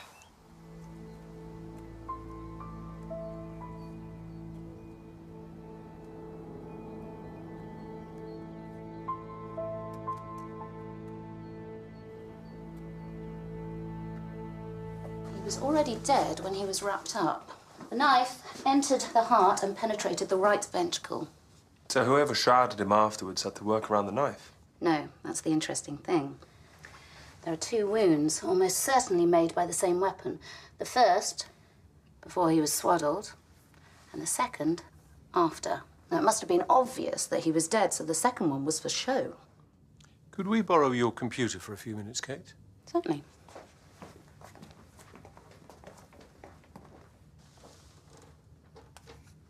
Nelson worked his magic on a broken camcorder while we were driving here. He prized it open with a penknife. That's as close as Charlie gets to sleight of hand. You can mock. Oh, we will. In the meantime, look at this.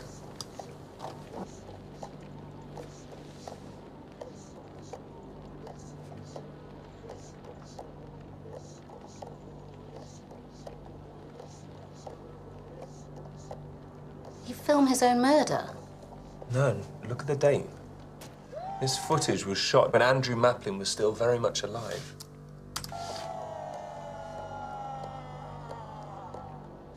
Lord, grant me the peace to carry out your work here today. Drive the spirits of evil out of shadow and pain, so that the faithful of Midsomer Oaks may be free from fear at all. Lord, hear me, feel feelings anonymously. Luke Altman.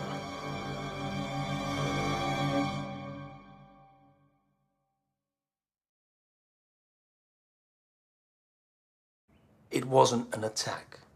I didn't touch the man. I grabbed his camera and threw it on the ground. Why? He was spying on something sacred. Pagan rituals? We just celebrate the natural world, the sun and the seasons, and yesterday morning we were welcoming in the summer solstice. Oh, that all sounds very innocent. And not at all like what Andrew Maplin filmed. The knife, the fire, the body on the altar stone. That wasn't a body, it was a straw man. He symbolizes winter, and we kill him every year to mark the return of summer.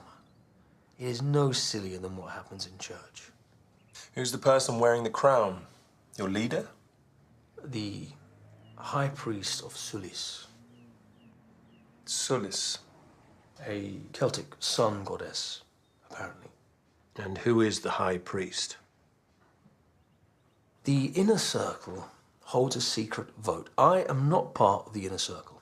As far as I'm concerned, paganism is not about worshipping gods and having priests and hierarchies. A man known for his hardline Christian beliefs was murdered at your pagan temple in a way which mimics the very ceremony he filmed. And you think one of us did it? That would be very clever, but you can buy these masks off the internet. That's where I got mine. Anybody could have killed Andrew and tried to put the blame on us.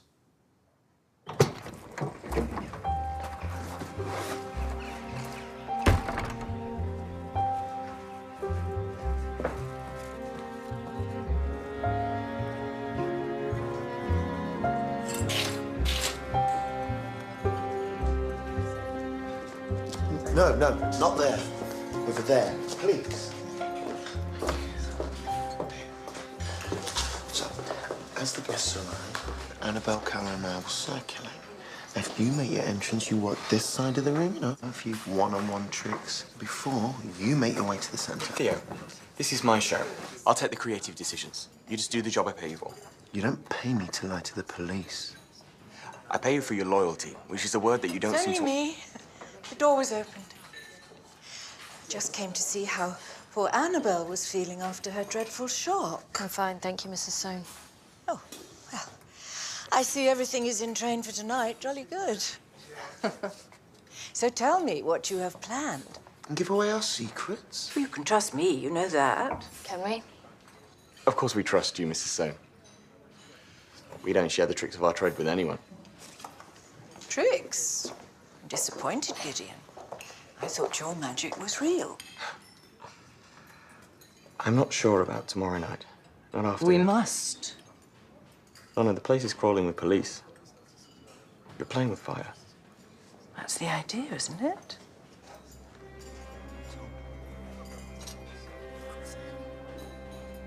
Mrs. Soane? Please leave Gideon alone. We'll go through it tonight, but don't ask him to do any more. It's too dangerous.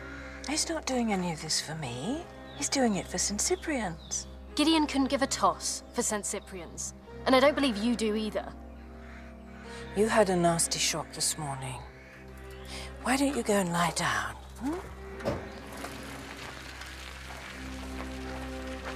Aren't you done yet? Nearly, Mrs. Latimer.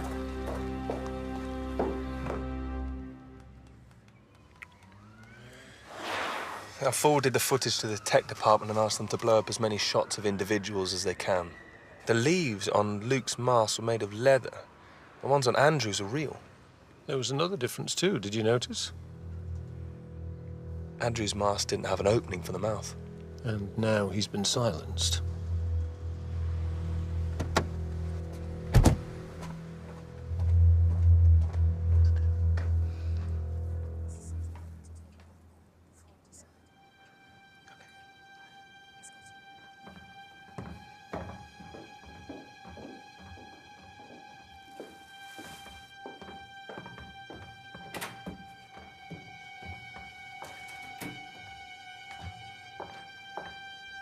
I think Gideon knows about us. Let's leave today. Now? I can't leave now. You've chosen him instead of me. No!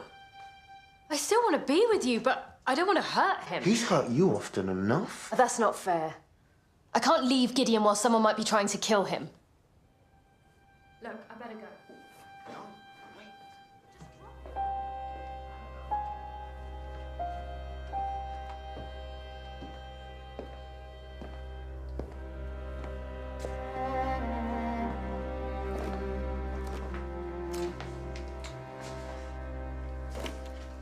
Early supper? It'll only be posh nibbles up at Melmoth Hall. You're going to need something to soak up the booze. I can't go to a party. Why not? I just think it would be better if we both stayed at home tonight. Magnus, you can't give up on this. 2 people, one of them my curate, have died under the most horrible of circumstances. And I'm very sorry. But somebody has to try and save St. Cyprian's. It's what Andrew would have wanted. If we lose this church, you'll be sent to a different parish, and I won't be going with you. I'm not ready to leave Midsomer Oaks.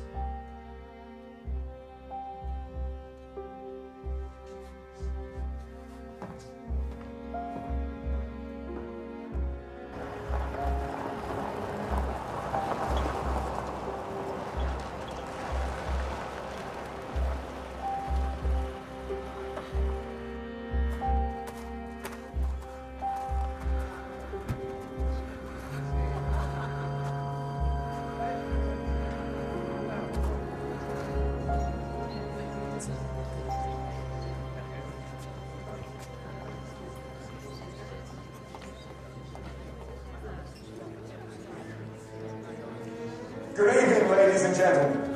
May I have your attention, please? No, over here. Not there. Here. Welcome to Mammoth Hall. Tonight, I'm going to make all your money disappear and reappear in the Save St. Cyprian's Fund. Thank you. Thank you. Thank you. Okay, thanks. Luke and Hannah's personal finances check out.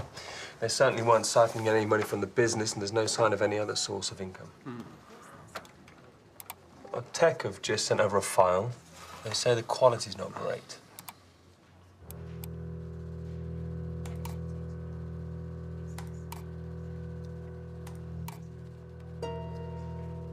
Zoom in on that, Nelson. I've seen that ring before. Rotary Probert wears one.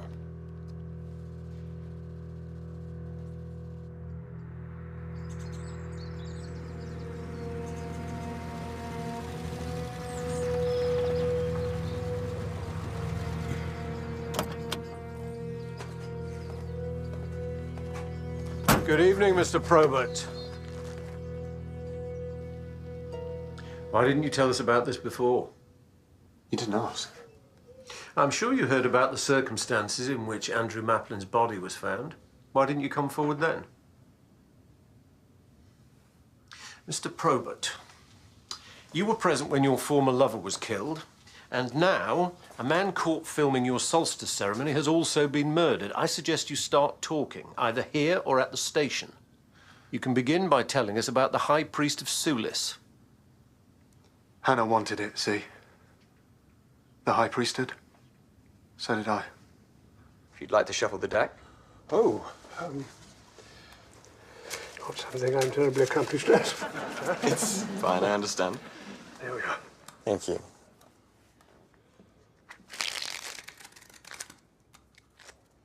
Now, what were the 2 cards you were thinking of? Oh, yes, the Jack of Spades and the 4 of Diamonds. Jack of Spades and the 4 of Diamonds.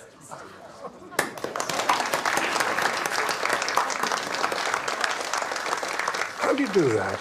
It's perfectly simple. I deal in thoughts. You could think of anything. Now, a few moments ago, I asked you to think of something you like to wear. Think of it now.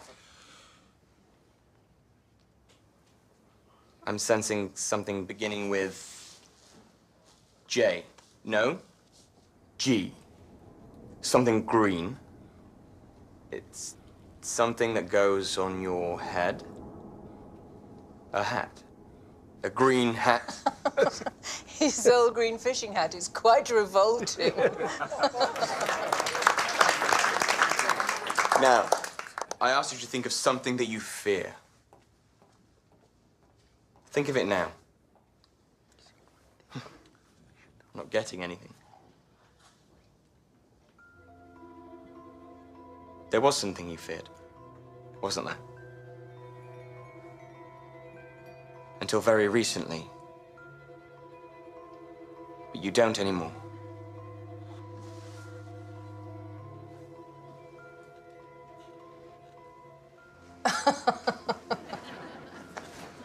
Don't worry, Mrs. Stone, I'm not going to read your mind. Believe me, I wouldn't dare.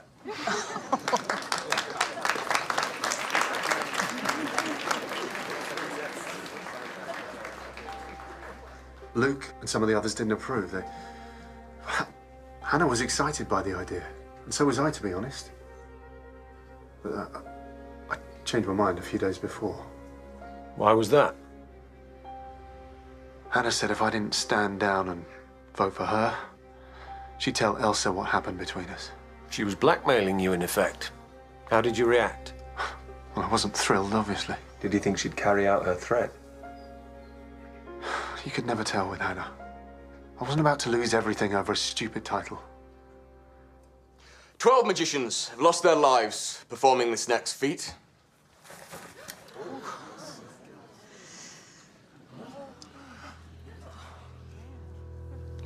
Put a mark on the top of the bullet, please. Your initials, if you like. Any mark will do as long as it's distinctive.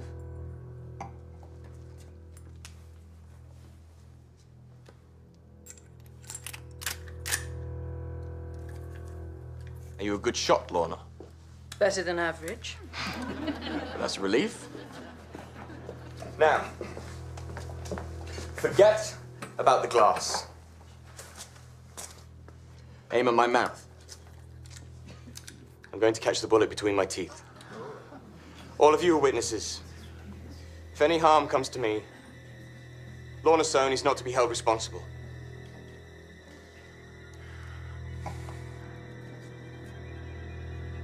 Ready. Aim. Fire! So who was left in contention after you withdrew and Hannah was killed? Who is the High Priest of Sulis? The obvious candidate, I suppose. Sir Hugo Melmoth's descendant. And who is that? Lorna Stone.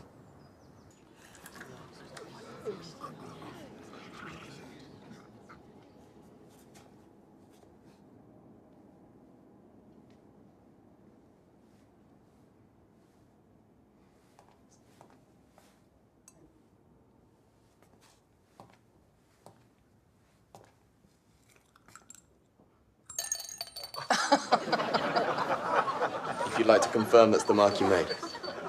Yes, it is.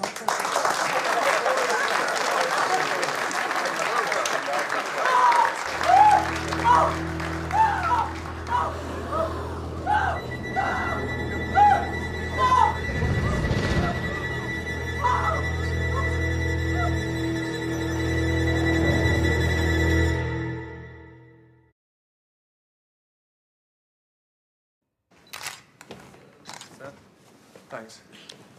Gunshot, straight to the heart. Looks like an antique. It was on the lawn under the drawing room window. Been wiped clean. Surprise, surprise.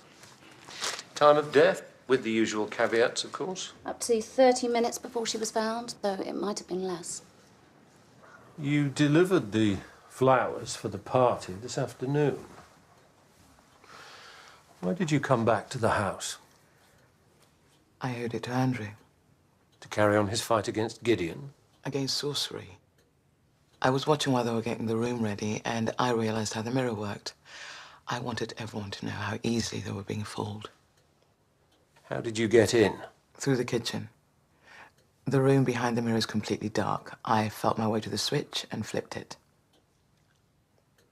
I didn't know there'd be a body. Okay, you can go and help with the witness statements. Thank you. What's the story? The two PCs left their post in the drawing room because Mr. Bainbridge told them there was a prowler in the back garden. I'm sorry. Are you saying you were lying? Gideon insisted on doing the bullet catch. He was adamant. Go on. It's perfectly safe. The gun is specially modified. It's all done by sleight of hand. We didn't think that your officers would see it like that, so he got me to get rid of them for a bit. By sending them on a wild goose chase? I didn't know this would happen. Didn't you? Of course not. Annabelle and I were friends. A little more than that. I've suspected for some time now. But I didn't think Annabelle would be so stupid and ungrateful. She's lying. Of course Annabelle and I were close. We spent a lot of time together on tour, but we never... I heard you today in your bedroom, quarreling because she changed her mind about leaving Gideon for you. You were listening at the door? She's probably got the room bugged. I look out for my son's interests. That's all.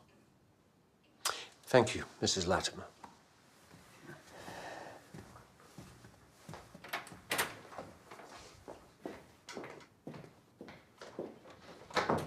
Can we take it you are no longer denying that you and Annabelle had an affair?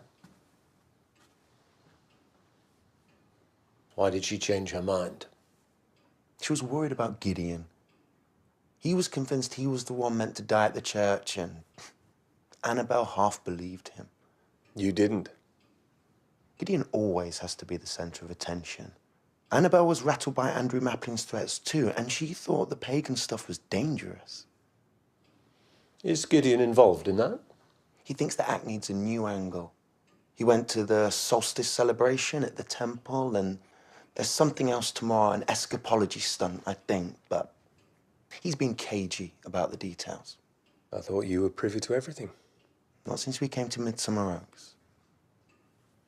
After you entered through the mirror, you circulated, talking to guests and doing tricks, is that right? Yes.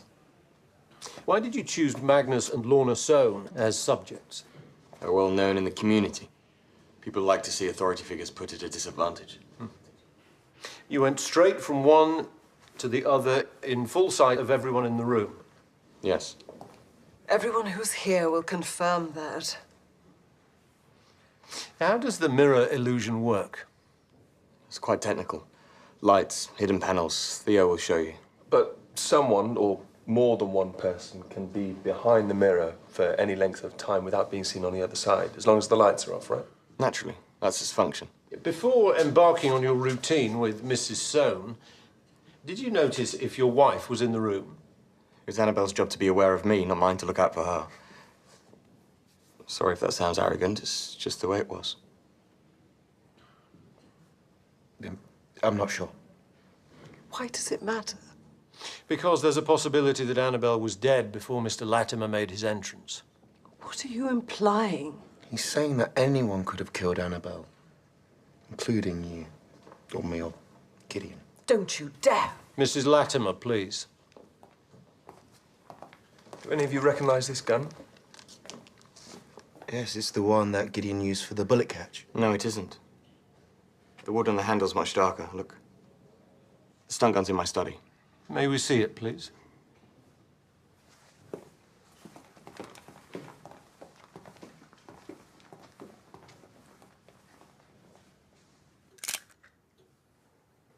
Mother's wrong. Annabelle was very happy being married to me. I'm afraid Mrs. Latimer was right. Mr. Bainbridge has confirmed it. And you believed him? Theo's not happy working behind the scenes anymore. He wants to be me. So of course he's going to pretend that Annabelle was his lover. Now she's not here to deny it. This gun has been modified so it doesn't shoot real bullets, right? Yes. If it's the one used in the stunt, Mrs. Soane's prints will be on it. The great Enrico. It's my father. I didn't know he was a magician too. Did he teach you all his tricks? He died when I was a child. He didn't exactly have a glittering career.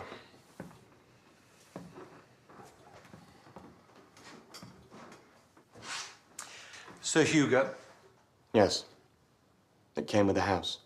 It's the anniversary of his death tomorrow, isn't it? You obviously know a lot more about the old chap than I do.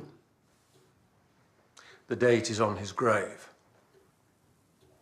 Mr. Bainbridge says that you're very interested in paganism. He thinks you have big plans of your own to mark the day. I did. Not anymore. The paganism was just a new gimmick to help sell the act, that's all. I did love Annabelle, Mr. Barnaby. I don't know what I'm going to do without her.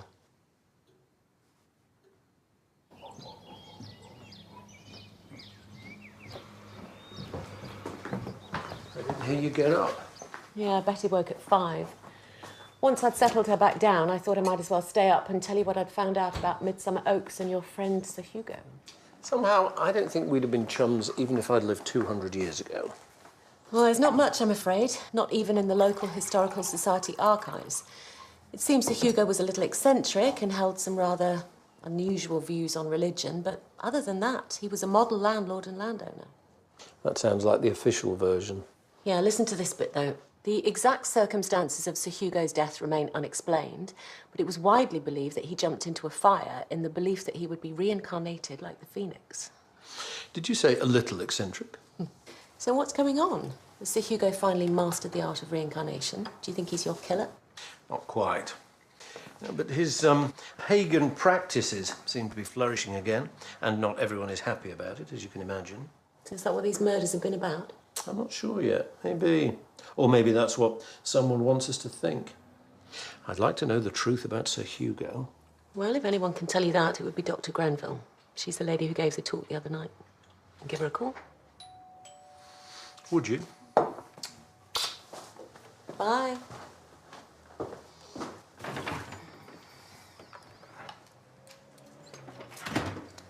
you think Gideon didn't know about the affair? No. The question is he lying because he's guilty or because he's afraid we'll think he's guilty? Theo thinks he did it. And Carol would love it to be Theo. Gideon had motive, means, probably opportunity, and a motive to kill Andrew.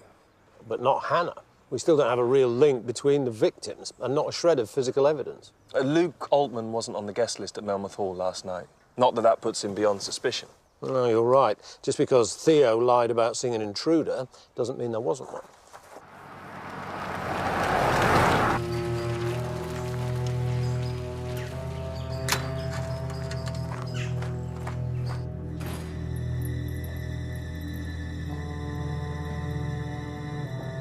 Gideon, my dear.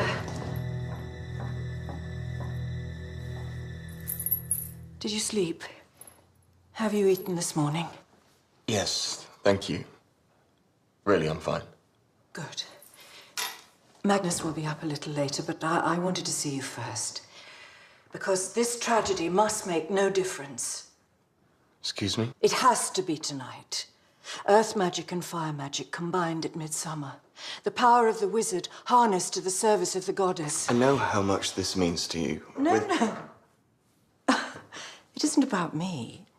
It's about the village. Midsummer Oaks has never really prospered since Sir Hugo died. It's up to you and me to revive his spirit and carry on his work. How well did you know Annabelle Latimer?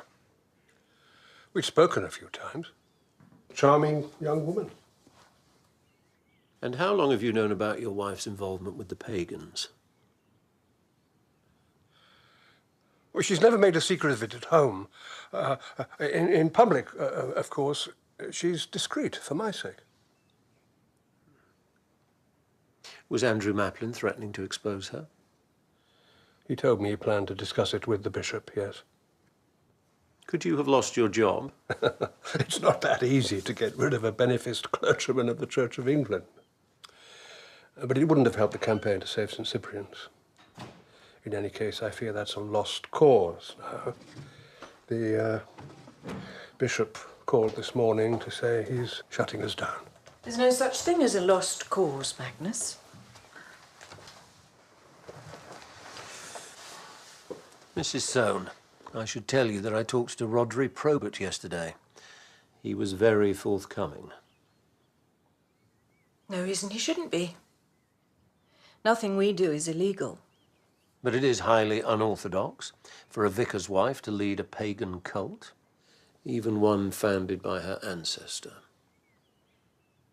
Paganism isn't fundamentally at odds with Christianity, Inspector. Both traditions have existed side by side in Midsomer Oaks for centuries, and the village flourished in Sir Hugo's time as never before or since.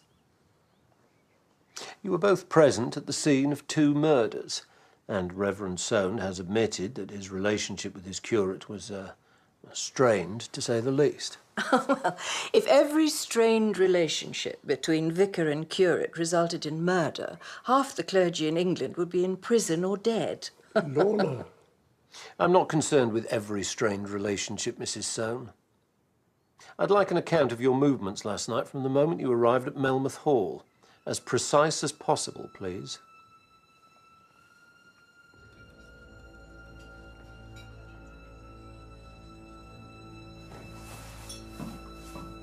It's very kind of you to see me at such short notice, Dr. Grenville. Not at all, my dear. Tea? No, thank you. I don't want to take up too much of your time. I've been working on this book since the last century. Another half an hour won't make that much difference. What about the baby? Would he like a biscuit? No, she's fine, thank you. You mentioned that your research had taken you into the archives of most of the big pre-Victorian houses in the county. I wondered if Melmoth Hall might have been one of them. Why do you wonder that? My husband's investigating a series of murders in Midsomer Oaks. Recent murders?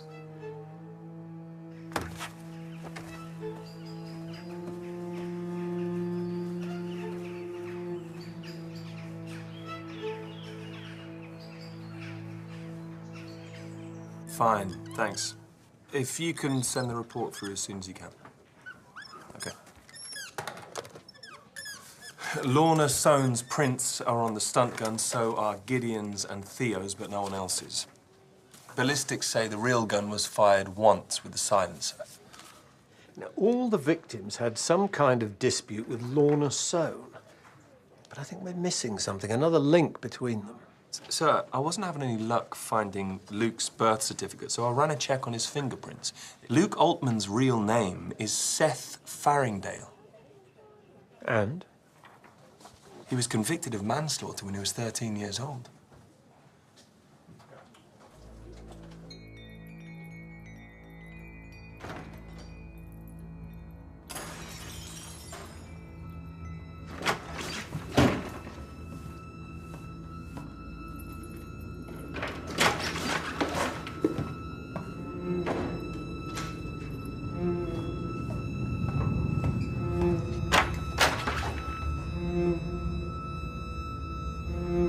Hello, Seth. I've been expecting you.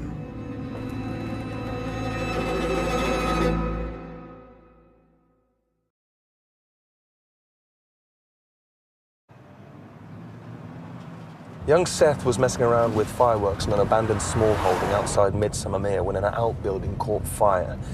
A homeless man called William Holt was asleep inside. Seth's school bag was found at the scene and he admitted everything. He'd been in trouble before and he served 4 years on a secure unit. He wasn't given a new identity on release, but he seems to have been calling himself Luke Altman ever since. Hannah would have found out Luke's real name when they married, if not before, and she's bound to have asked why he changed it. Or perhaps it's more complicated than that.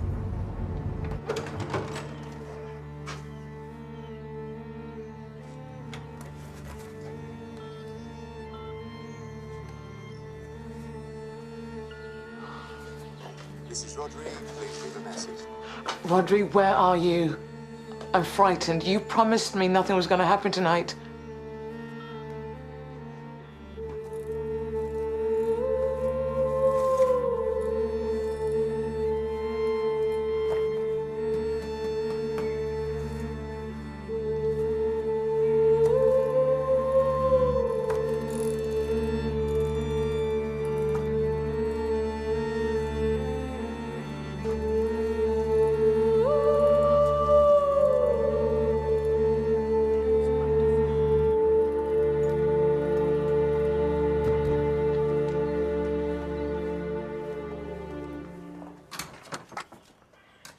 Mr. Altman.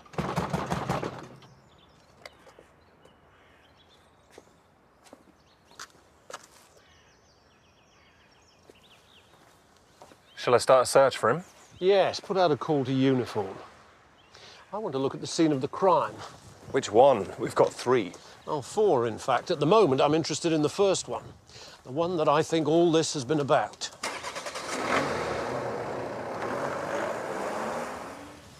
Luke built a circular metal frame out of chicken wire, 8 feet in circumference and 6 feet high. 6 feet? Yeah. The fireworks were just cheap things, but he constructed 2 mortars. One did what it was supposed to and set off the bangers in the frame. The other went through a hole in the roof and set the place on fire. It gets worse. They think Holt woke up, attempted to run out the building. He was probably drunk and he went straight into the frame. It's a pretty horrible story, isn't it? And not very plausible. What, you think Luke knew someone was in the building? That it was murder, not manslaughter? No, but I don't think he was alone. One 13-year-old transported all that stuff up here and built a frame that big. Oh, you're right. It would be no fun on your own either, would it? Think of all the stupid things you did when you were a kid. You did them because you were with your mates, egging each other on. Well, speak for yourself, Nelson, but yes, you're right. And Luke was a loyal friend, back then at least. Do you think he's out for revenge now? Or profit, that £20,000? Hannah was the only victim without an obvious link to Gideon Latimer. Gideon and Luke are the same age, aren't they? And they both grew up in Midsomer Mere. We need to find Luke, now.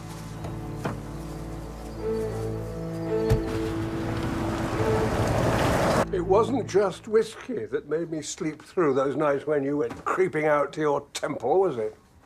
A harmless sleeping draught.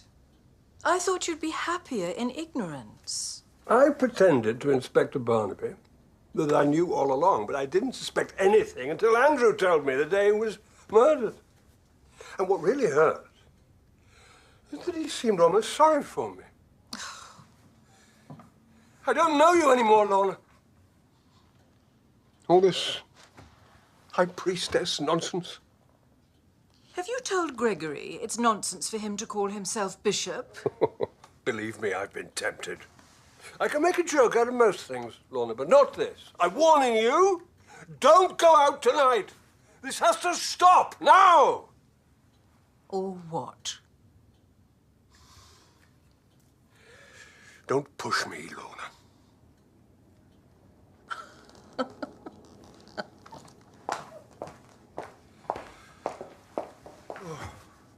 John, I've just got back from Dr. Grenville's.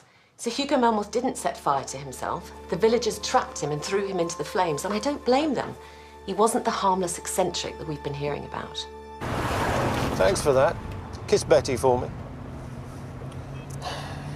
Midsummer Oak's pagans honour Sir Hugo Melmoth on Midsummer's Eve every year, but they don't know the truth. His death wasn't a self-sacrifice that went wrong, it was murder. Yeah, it's DCI Barnaby. I need urgent backup at Melmoth Hall. Fire service and ambulance, as well as police. What's happening? Sir Hugo was a ruthless tyrant who invented his own religion as a cover for his rapacity and greed and made human sacrifices of those who stood in his way. And now, someone is following in his footsteps. Why are you still here? Haven't you done enough damage? I've still got things to do. What things? Tonight, for a start. Gideon doesn't need you for that. I can do everything that's necessary. I intend to finish what I've started.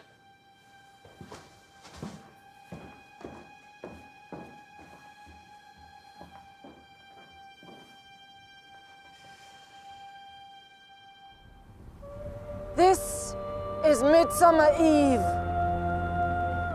The time of year when Sir Hugo Melmoth, who did so much to revive the old ways of Midsummer Oaks, threw himself into the flames and was born again, in spirit, if not in body.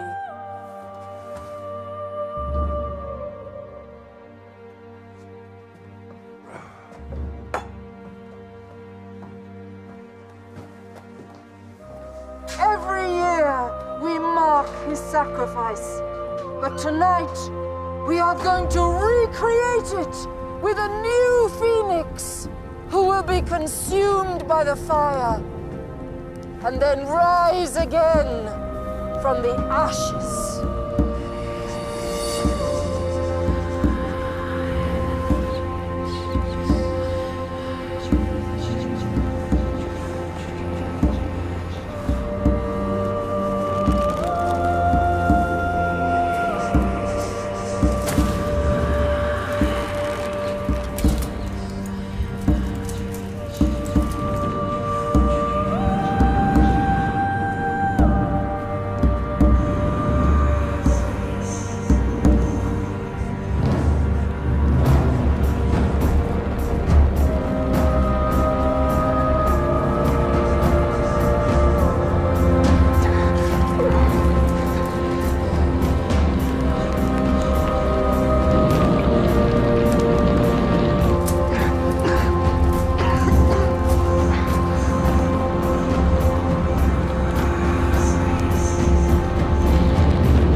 There's someone inside the box.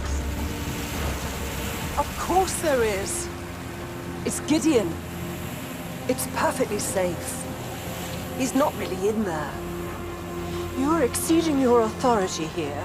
We are commemorating the death of a noble man. Opinions differ on that, Mrs. Soane. Call your men off. Everything's fine. I'm safe. But who is that?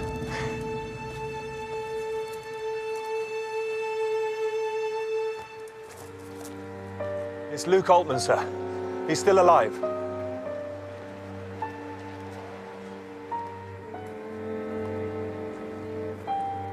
I didn't see him. I was only in there for a few seconds. This is your fault. The farmer sacrifice was your idea. No one was supposed to get hurt. Annabelle begged me not to have anything to do with you and your pathetic cult. Luke could have died. Why are you not arresting her? Because she's not guilty. All the victims had a link to Mrs. Soane and paganism, but that was just a classic piece of misdirection. They all had something much more important in common. They all posed a threat to Gideon. I barely knew Hannah, or Andrew Maplin. But Hannah knew all about you from her husband. Luke took full responsibility for the death of William Holt, but he didn't act alone. You were with him on that day. We were just children. We didn't mean to hurt anyone. Gideon, don't say any more. But Luke never said a word. Until he married Hannah and told her the whole story. Even then, nothing might have happened if Gideon hadn't come to live at Melmoth Hall. You're completely wrong. Gideon wouldn't kill anyone. Of course you believe that, Mrs. Latimer. You're his mother. But I have to consider the evidence against him. The killer was someone who knew a great deal about magic in general and about Gideon's tricks in particular. My son is not a murderer. No. He doesn't need to be. You take care of his enemies for him. This is absurd. What is he talking about? Everything was going so well, wasn't it? Gideon was rich and successful, living with you at Melmoth Hall, but then Hannah Altman appeared, blackmailing you, threatening to ruin everything by exposing Gideon's nasty little secret. The sabotage at the church. That was you. Andrew Maplin knew nothing about the death of William Holt. He just had a gift for choosing the right words at the wrong time. So when he started talking about exposing liars and murderers, you thought he must have found out the truth. He was going to destroy us. I was only protecting you, my darling, like I always have done. You killed Annabelle. Fire! She betrayed you. You know, she always said that you couldn't bear the thought of sharing me with anybody else. Nelson? All my life, you have been there, controlling my every move. And who brought you the money and fame your father and I never had? You were just his assistant. That's all I was allowed to be. But I was better than him. Don't forget, I taught you everything you know. And you've surpassed both of us, my darling. Well, that means nothing now. Because you destroyed everything that matters to me.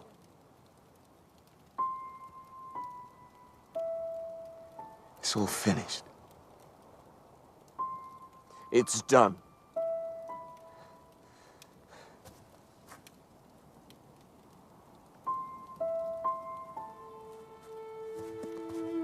Gideon!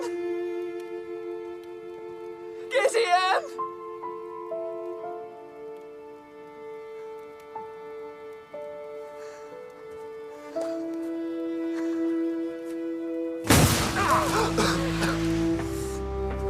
Carol Latimer, I'm arresting you for the murders of Hannah Altman, Andrew Maplin, and Annabelle Latimer, and for the attempted murder of Luke Altman.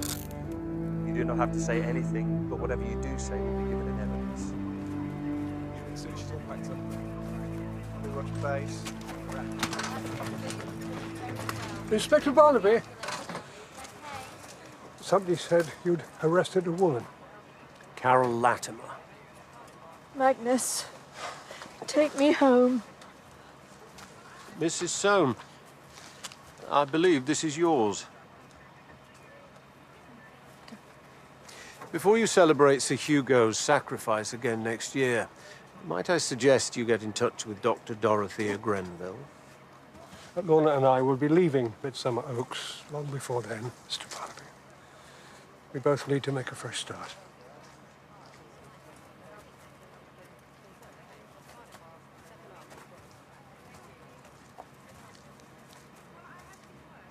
All the pagan and Christian stuff was just more smoke and mirrors, wasn't it? This wasn't about religion at all. This was about mother love.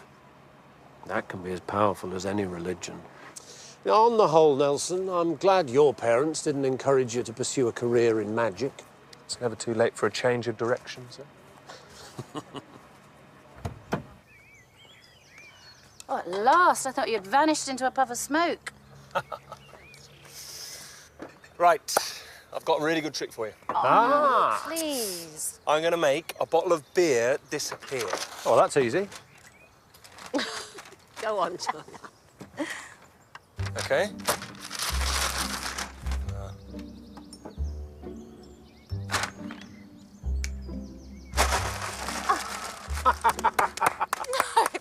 That's actually really good. That's brilliant. It's magic. Oh, Sykesy, what are you doing? Come, Sykes. The art of misdirection, canine style. Sykesy, come back with those sausages. Sykesy.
头怎么被虫子咬了一个包啊？